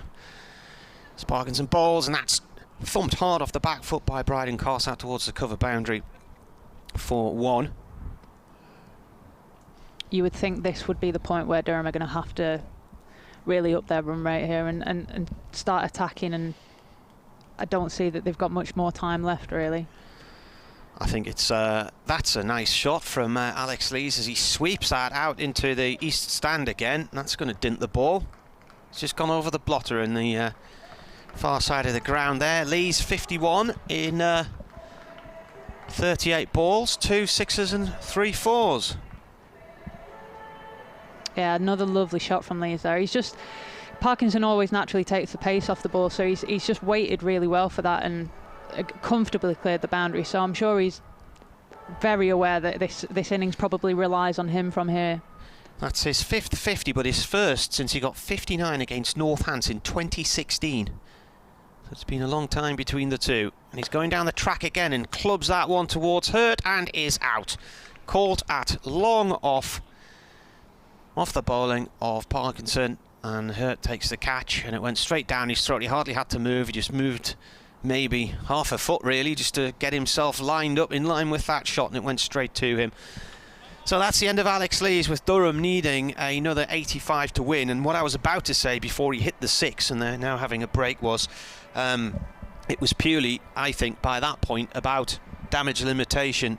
Try and bat out your overs and save a bit of face. Lees was never going to be able to do it on his own, and Durham really just, there's too many runs needed for what they've got left in the batting to come. So you could argue this game was lost after about 15-16 overs with that opening partnership of Lancashire's. It finished on 17.3 overs, but by the time they got to 150 without loss, you're just thinking, well, scoreboard pressure, and how on earth are Durham going to come out and be able to chase these runs? I think I'm going to disagree with you there. I don't think that there is damage limitation in 2020 cricket, and I think personally as a captain I would much rather see a team be 120 or 130 all out going for a total than maybe 140 for 7 at the end of the innings, but I think that's maybe just me personally. Here's the bowler again, and that's drilled through his legs by Bryden Cast. Paul Coughlan's the new batsman. So you've got two batsmen now who are of the same sort of height and build. But when they came together, with 85 runs needed. I think if you've seen as many Durham games as I have in the 2020 over the years, you know when a match is lost. It's very rare that they can ever chase a score this big. I think fair play to Lancashire. They've been the better side today. They've fielded well, they've bowled well, and they showed so much intent with the bat. So I do think they did deserve to win this game. Yes, here we are at Chesley Street, where Durham are struggling here against the Lancashire side who've controlled this from the off. Lancashire's opening partnership was worth 170, a record for them and a record for any wicket against Durham, and it included 108 runs from the former Durham opener Keaton Jennings, a record for him too. So they made a massive 191. You did feel that Durham were already beaten at the halfway stage. They were pretty quickly in trouble at 10 for 2 after 2.1 overs. A partnership then of 65 from David Beddingham, and Alex Lees ended up when Beddingham was out for 33. Lees has just gone for 51, and Durham now in the 16th over still need another 83 to win at 108 for 5 and make that 108 for 6. Oh no, it's gone for 4. A drop, a rare drop. There you are. So 112 for 5 now they are, but they're well out. They're well out of this one.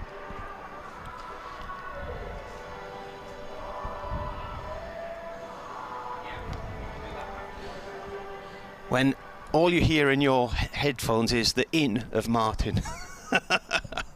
Out of the ether they came, and then that's where they went again.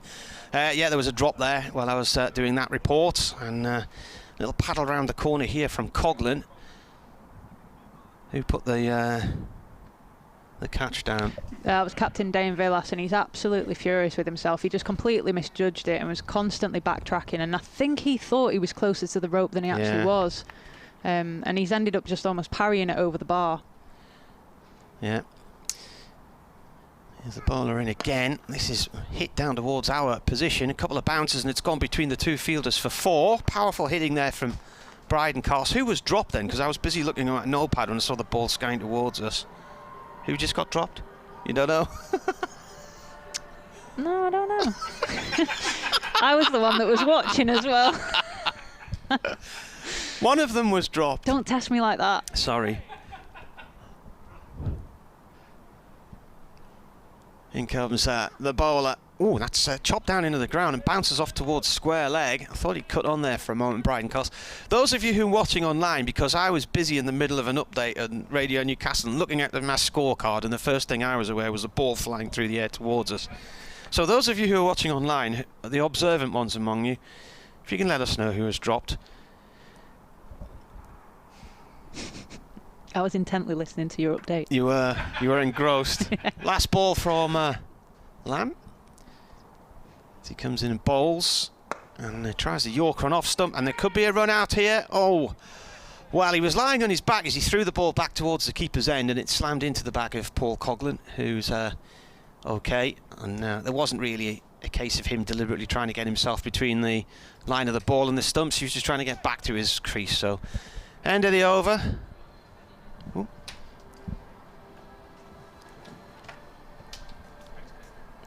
And Lamb has bowled through 1 for 27 from 4 overs.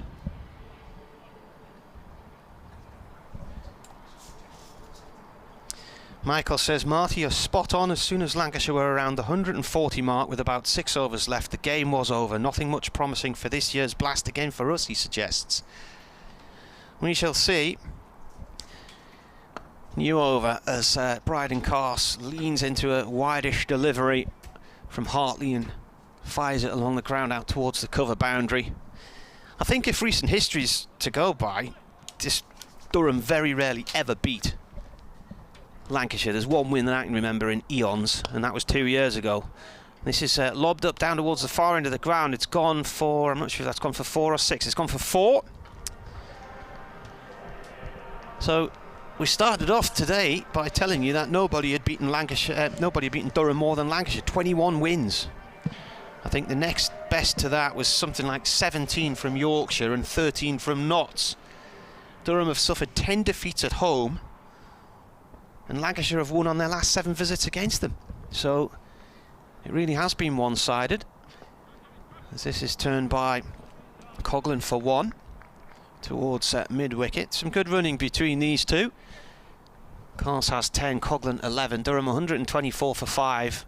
They need 67 to win. And I'll go back to what I said, which Kate disagreed with. This is all about damage limitation, and I think it was from the moment Durham came out to bat, to be honest with you. Now this should be out, or it could be 6. It's 6. Was one or the other. I can't see where the rope is at the far end. It's so gloomy down there. It's a cracking shot. Yeah. Well, that was Cars. He's just slammed that ball from Hartley straight over, long off, and long off is on the rope, but it's really difficult to see where the actual rope is. And he nearly could have been stumped there. They're appealing for caught behind, and the umpires say no. The one occasion where Davies hasn't absolutely demolished the stumps. He's been very enthusiastic, hasn't he? Yeah. He's been determined to make sure that he hits them hard.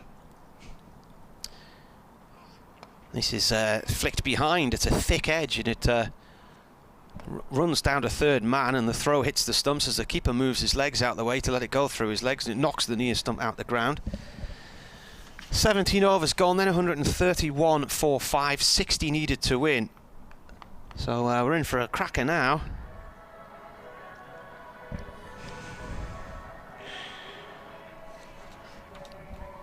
Yeah, Hartley's balled out. 4 overs for 40. T20 debut for Lancashire. Lamb, 4 overs, 1 for 27. So he's bowled through as well.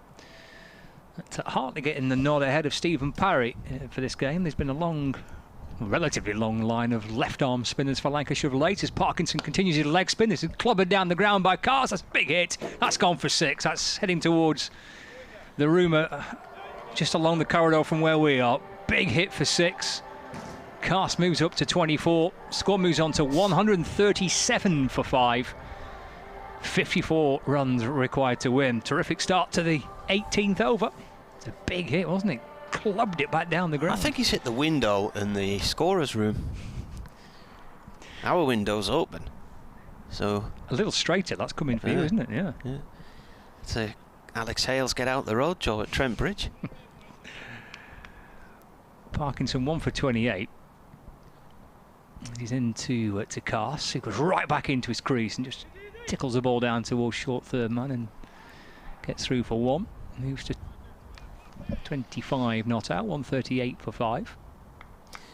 BBC breaking news. Travellers in Switzerland, Jamaica and the Czech Republic must now quarantine coming into the UK. Parkinson to Coughlin, who's gone big. He's gone high, but not enough on it on this occasion. And Bohannon's underneath it to take the catch, coming round from long off with his captain just a few paces to his right. But he called it early. Bohannon wanted to take the catch. And Parkinson with a wicket. And Coughlin's gone for 10. Caught by Bohannon, hitting down the ground. Plenty of height, more height than distance really.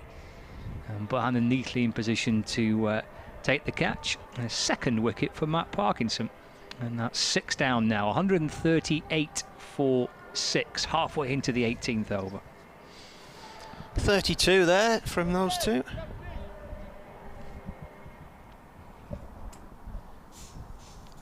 New batsman is Liam Travaskis. They've crossed, the cast is on strike as Parkinson bowls, and it's nudged away into the onside for no run. And brings the new batsman Liam Travaskis on to strike. Parkinson has, I can try to recall the last time he bowled Matt Parkinson. It was some time since he's actually bowled competitively.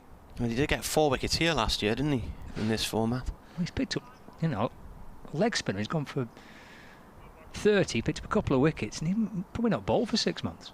It's a great effort into Travaskis. It's chopped away back down the ground and picked up by Parkinson off his own bowling. There's no run. I mean, obviously he's netted a lot and played inter-squad games and been away with England for a period of time, but in terms of competitive cricket, his first game for a while. Into complete his 4 overs. Another big shot, but again more height than distance. No, this time it's cleared. Liam Hurt for a 6 down the ground, and Matt Parkinson rubs his fingers on his right hand across his forehead and through his hair, because he's just been bashed down the ground for 6 to end his 4 overs, and he's finished with 4 overs, 2 for 36. A 6 there for Travaskis, and Durham are 145 for 6. Some emphatic way to get off the mark by Liam Travaskis, mind you. But 2 overs left, 46 required for Durham. 145 for 6 after 18, chasing 191 to win. Parkinson's finished with 4 overs, 2 for 36. Well, Cars has 26. As the bowler comes in and he drives hard at this one up towards wide, long off, and they're going to run 2 here. Travaskis going back to the danger end.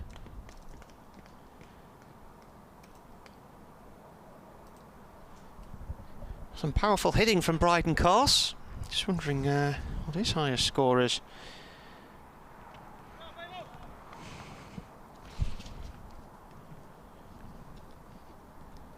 He's only amassed 47 runs in 14 T20s. This is a little guided nudge down towards third man on the discs. His highest score was 14 against Northants in 2019, so he's got a career best at least. Durham 100, and God, it's got really gloomy out there now. 148 for 6. I just checked the radar, and I think there is a band of rain due to arrive around about 5:30, so I think we've got really lucky in terms of getting a full game in here. Is it raining now? No, but it's as dark as it could be in this ground with the floodlights on. Yep. Paul Wilson says it's raining in Hartlepool, it's heading your way. That's a full toss, a loopy full toss, and Travaskis nearly hammered that into Bryden Carse's helmet at the non-strikers, and he had to duck out the road of what was travelling like a shell. So he sent that 45 minutes ago. I haven't actually had a look at the emails for a while. Said raining down in Hartlepool, heading your way. So that was 45 minutes ago. In comes the bowler. Oh, that's gone through the between the batsman and the wicket and past the keeper and away for 4. Got an edge on it. Got an inside edge on it. Can we say hello to Chops on the message boards? He's upset his email hasn't been read out. Yeah, well, that was sent a while ago as well.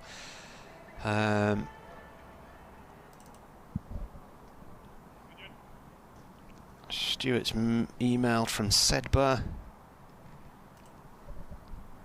Doesn't seem to load up.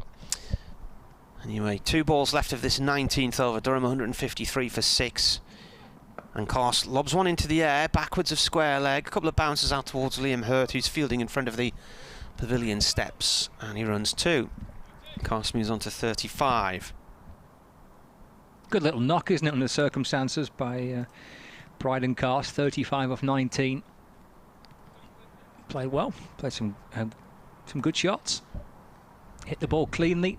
It was Coughlin who was dropped, says Steve. When we were asking who got put down, well, I was in the middle of a report. In the gloom comes the bowler, and that's up in the air, and that's probably going to be out, and it is. That's the end of Bryden Carse. Caught at long off, and too high up the bat there, and Josh Bohannon just had to check his positioning briefly there, and the ball came down nicely to him. So Bryden Carse departs for a career best 35. Nice knock from him. Yep, I agree. Well batted. Josh Bohannon takes the wicket. And Durham still need 36 to win, which is still possible from the final 7 balls. Well, under the circumstances, Bryden Carse, I'm sure, will take plenty from that little knock. Yeah. You know, just from an individual, personal point of view, if it ultimately, as looks likely to be the case, Durham won't win this game, he can be pretty chuffed with his little contribution there with the bat. Well played. 17 for the partnership. In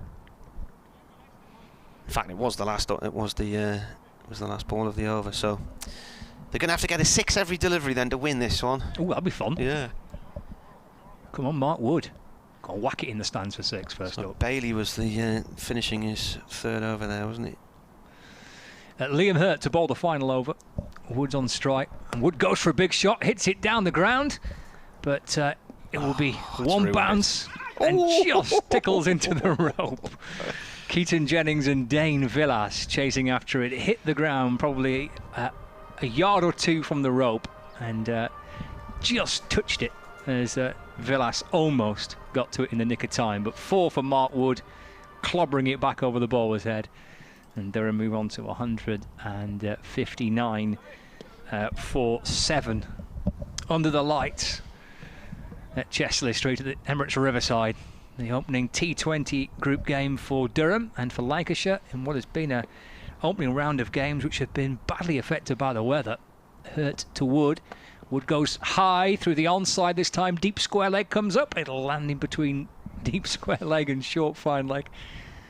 And Wood gets a single, so he moves up to 5. Durham to 160 for 7. 4 balls left, 31 required. Bowling figures of those who finished: Croft 1 for 7 in 2 overs, Bailey 2 for 22 in 3, Lamb 1 for 27 in 4, Hartley none for 40 in 4, and Parkinson 2 for 36 in 4. Looks really threatening across towards the west of us, doesn't it? Yeah, I think we're going to get lucky. Yeah. We might not when we're walking out. Well, no, that's true. Might get a bit wet then. Yeah. It's Hurt to Travascus, full of length outside the off stump and drill down the ground to Bohannon, who comes shuffling up from long off to field. Travascus moves to 8. Durham to 161 for 7. But just to repeat, the game's at Chelmsford, Middlesex against Essex. No result in that game. Halfway into the Essex reply, they were chasing 156 to win. They were 10 without loss when the rain started, and they called it quits shortly after. To Wood. Wood goes high again as he does, swinging through it, but it'll land safe. It does, despite the valiant attempt of that is Tom Hartley trying to catch the ball. Wood adds an extra to his total. He moves to 6. 162 for 7. So nothing at Chelmsford today, no result there. Match abandoned in Bristol without a ball being bowled between Gloucestershire and Northamptonshire, and no result in the game between Hampshire and Kent, despite a good start by Zach Crawley and Daniel Bell-Drummond. Kent 52 without loss, chasing 140, but the rain won. Hurt into Travascus, swing and a miss, and through to the keeper, and there's no run. They will try a little bit later on in the North and Central groups with games between Derbyshire and Leicestershire, Glamorgan and Worcestershire, and Yorkshire against the Notts Outlaws at 6:35 in the North Group, weather permitting. Final ball of the game. It's Liam Hurt to deliver it. Travascus on strike. He drills it through the offside. It's picked up by Tom Bailey, who sweeps round from cover to field the ball. And that is the end of the game. And Lancashire 27 have started with a victory here. 27-run difference between the two teams, and all set up by that wonderful partnership between Alex Davies and Keaton Jennings. 170 put on for the first wicket, a brilliant 108 from Keaton Jennings, setting Durham a pretty whopping target of 191 to win, and they lost a couple of early ones in the reply, and in the end, despite a little partnership developing at one stage, they've fallen short of their target. Lancashire have won the game by 27 runs. Well, that's basically it then from Chesley Street, as Lancashire make it 8 straight wins in a row against Durham here, and number 22 in all, in probably one of the most one-sided matchings in the history of domestic T20 cricket, it has to be said. And Durham from the off looked extremely ordinary with their bowling, and they allowed a great partnership to develop. Let's not take away from the fact that Keaton Jennings and Alex Davies played some great shots, but Durham never got on top of them with the ball. As Kate was saying, they were at 6s and 7s in the field. They were all over the place, changing things constantly, and never got a rhythm going, never seemed to have a plan, or if they did have a plan, it went pretty quickly out the window. And it became pretty obvious fairly early in that innings that such was the dominance of Davies and Jennings with the runs they were getting on the board, that it was going to be an extremely one-sided encounter. And it was. 35 chasing a lost course from Bryden Cast late in the day saved some blushes from Durham's point of view. I did say very early in their innings it was all about damage limitation, and that's what it became. Not getting bowled out, and getting bowled out too early and losing your innings well before the 20 over mark. But 27 runs is quite a big difference in this format. Lancashire's 190 was their third highest score against Durham. That 170 opening stand, not only the best partnership for any wicket by Lancashire, but also the best partnership for any wicket against Durham by anybody. And it finished with Keaton Jennings making a career best 108, so he's the highest scoring Lancashire batsman in the process as well, while Alex Davies also helped himself to 65. So Durham have got to get their act together for the next match, which is here on Saturday afternoon, early Saturday afternoon against Notts, because if they continue to bowl the way they have here, and indeed their own skipper Ned Eggersley after the match at Leicestershire last week was critical of the bowlers and said that in the post-match meeting they discussed about how they just weren't bowling with any real intensity and putting enough threat on the Leicestershire players in that drawn game in the Bob Willis Trophy. And again here the other day on a flat track, the track they've played on today, they just had nothing to show for their toil against Derbyshire on the final day or so. It was, well, the third day, wasn't it, against Derbyshire. But they looked extremely ordinary, the Durham bowlers today, bowled with little threat, and I think they allowed Lancashire too much of a relaxing start in this one, and then once they got going they never looked back. We'll leave it there then, we'll go and get reaction, and there will be a reaction of course on the BBC website and BBC Radio Newcastle, BBC Tees and the Lancashire stations coming up in the next few minutes. So thanks for joining us, myself, Scott Reed and Kate Cross as well. We will say goodbye from Chesley Street.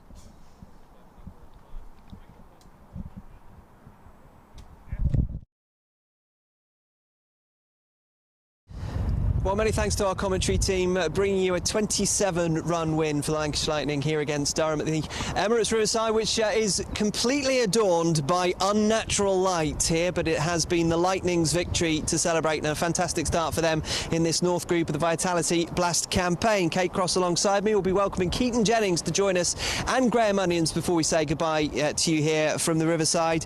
That was impressive. 27 runs sounds like it might have been closer than at half-time in this tough game, but in the end it was fairly comprehensive for the Lightning. Yeah, we just had this conversation, didn't we? Looking at 27-run victory doesn't sound a lot, but it was comprehensive from Lancashire. I thought they outfielded, outbatted and outbowled Durham. So they're, deserved winners today, and thanks to Keaton Jennings for setting the innings up and setting the game up. Yeah, we'll talk to Keaton in just a second. Let's talk about the Lancashire effort in the field. A couple of early wickets certainly helped them, bearing in mind what Lancashire did with their opening stand. I think Durham would have been deflated by what happened then. Yeah, they've just turned the lights off on us. I think they're trying to tell us We haven't got any unnatural lighting now at all.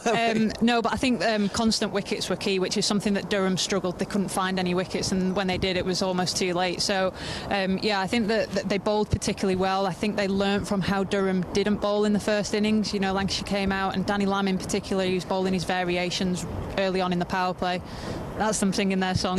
So don't let that put them off you. Well, no, we should say that there is a victory song for Lancashire that they always sing, don't they? And that's why we were told that there was a 2-minute wait for Keaton to come down. I don't know if the song is exactly 2 minutes long. Can you tell us any more about this song? I can hear it now. It's quite simply da da da da da da da da da da Lancashire. That's as good as it gets from them. I've got to be honest with you, we don't need subtitles for that, do we? It's fairly clear what's coming. If you can hear it, you probably can't because the microphone's here. But yeah, that is being sung. And bearing in mind there is no sound apart from us in this entire ground because we've had no fans in today, as you'll know, that is travelling quite some distance. But just to return to the fielding effort from Lancashire, I thought what was particularly impressive, you're right about getting the regular wickets, but on a day where it's cold and it's wet, sometimes underfoot, it's not necessarily as steady as you would expect. A couple of really good catches from Liam Hurt amongst a very good, solid fielding effort, and sometimes it's those fine margins, isn't it? It is, and I noticed as well that the Lancashire fielders, they were 5 yards in off the boundary, which is something that Durham didn't do. They really found it difficult to restrict Lancashire's twos,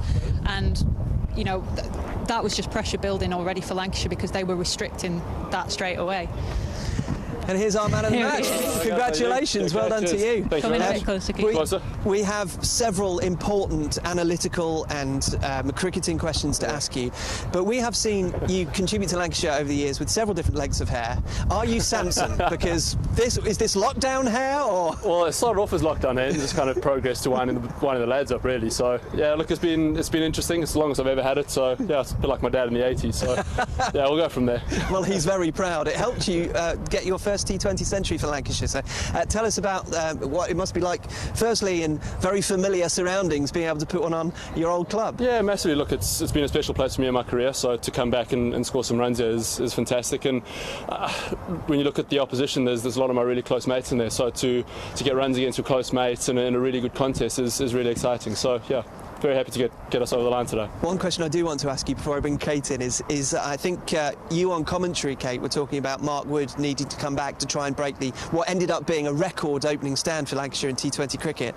He came back for his second spell, first ball of his third over, after Kate had been saying really Durham needs Mark Wood to come and try and break this partnership, and he lofted him right back over his head for 6. So how sweet was that in particular? Yeah, look, Woody's a really good mate of mine, and it's almost a little bit weird competing against him because you really want him to do well, you want to do well, so it's a sort of bittersweet. But yeah, it was really good kind of whistling at each other on the field, and his family and my family have a very similar whistle, so look, it was a really special day, and really sort of happy that I could get Lancs over the line today.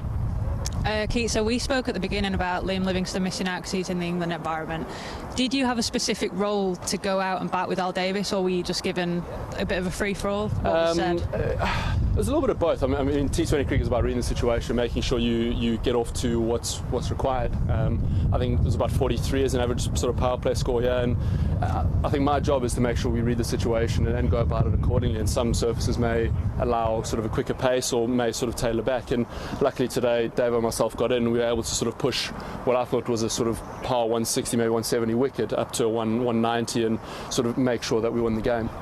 It's interesting because actually you're right, we had the conversation about roles, but also your role in particular in terms of opening the batting, something that you're very used to doing, but over the years in T20 you've sometimes been there in reserve to potentially help out Lancashire after a tricky start. So how much do you enjoy the fact that you are given the opportunity to face as many balls as possible? Yeah, look, it's a very different scenario walking in sort of 0 for 0 as opposed to 2 for 2. It's slightly different sort of level of pressure. But yeah, look, like I say, I mean, today was my day. T20 cricket cricket doesn't always work out like that, which is, I suppose, you need to take your highs and take your lows and make sure you don't get them too high or too low and just kind of run with it. I felt good for a period of time, and it's about actually sort of cashing in on that sort of trust that the management, Dane, have put in me over the last sort of year, 18 months, and try to sort of get back to the team.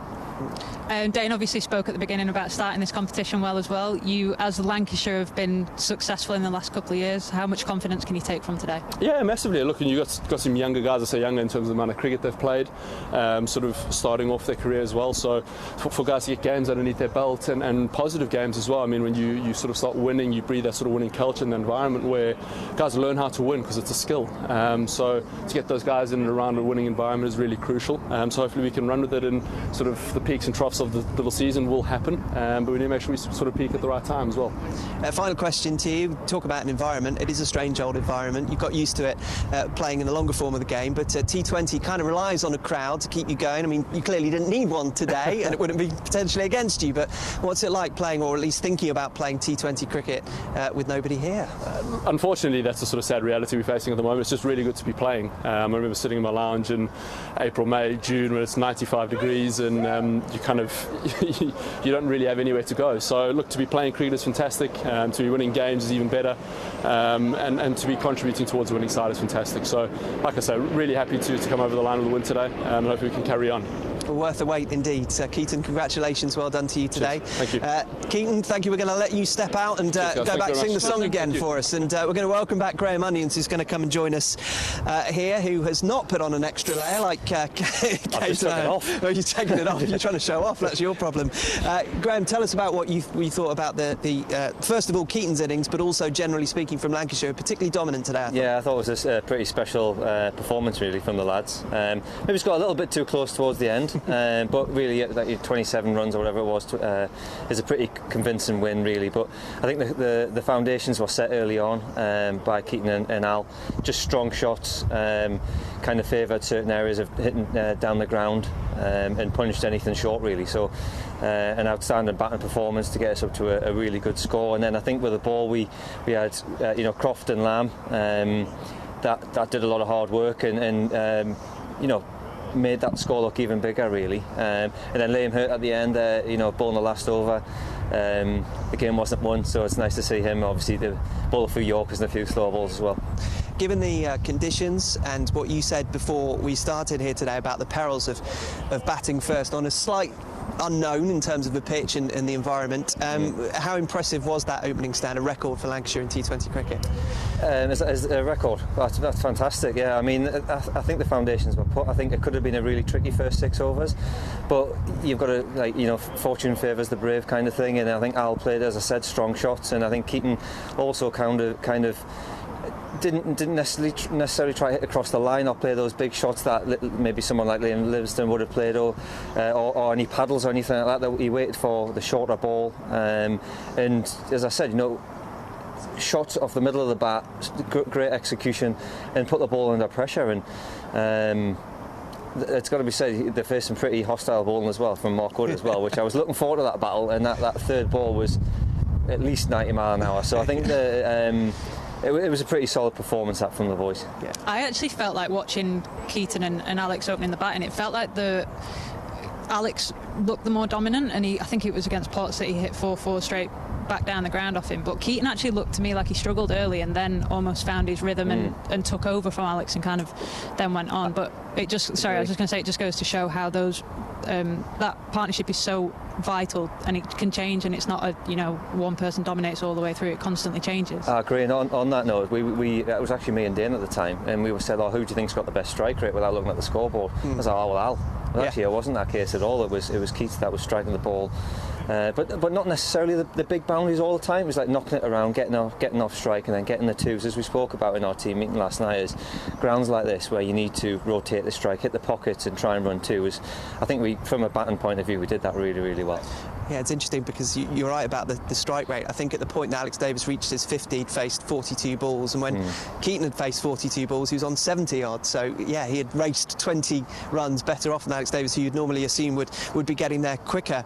Just a final point about the bowling effort, seeing that you contributed to their preparation, Graham. First of all, Stephen Croft's backwards hat, any comments on that? No, I like it. He's got that from me, actually. He's like with me with this cap. This is so unlike me wearing these cool caps. I'm not a cool guy at all, but yeah, it's something new. Maybe it's going to stick around for a while. But he bowled well, didn't he? He did well. He got a couple of important wickets. Did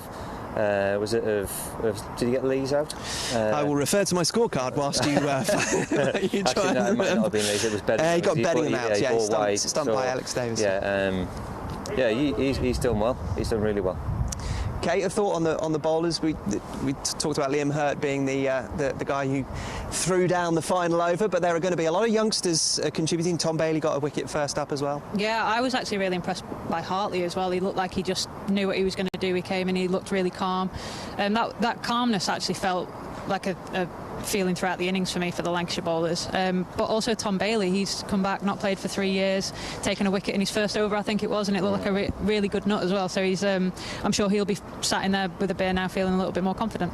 There was also an early run out, and we have to say that there will be a picture, I would imagine, on all Lancashire outlets later on of Alex Davies affecting that run out by Rob Jones. It's extraordinary. Keep an eye out for that. To Graham Onions, to Kate Cross, thank you ever so much for joining us. There are a couple of games before we're bringing you our next offering here on Lancashire Cricket TV. Will be at Liverpool Cricket Club for Lancashire against Nottinghamshire. That's next Tuesday from just after 2 o'clock. Thanks for your company. I hope you're warmer than we are. We'll see you next time.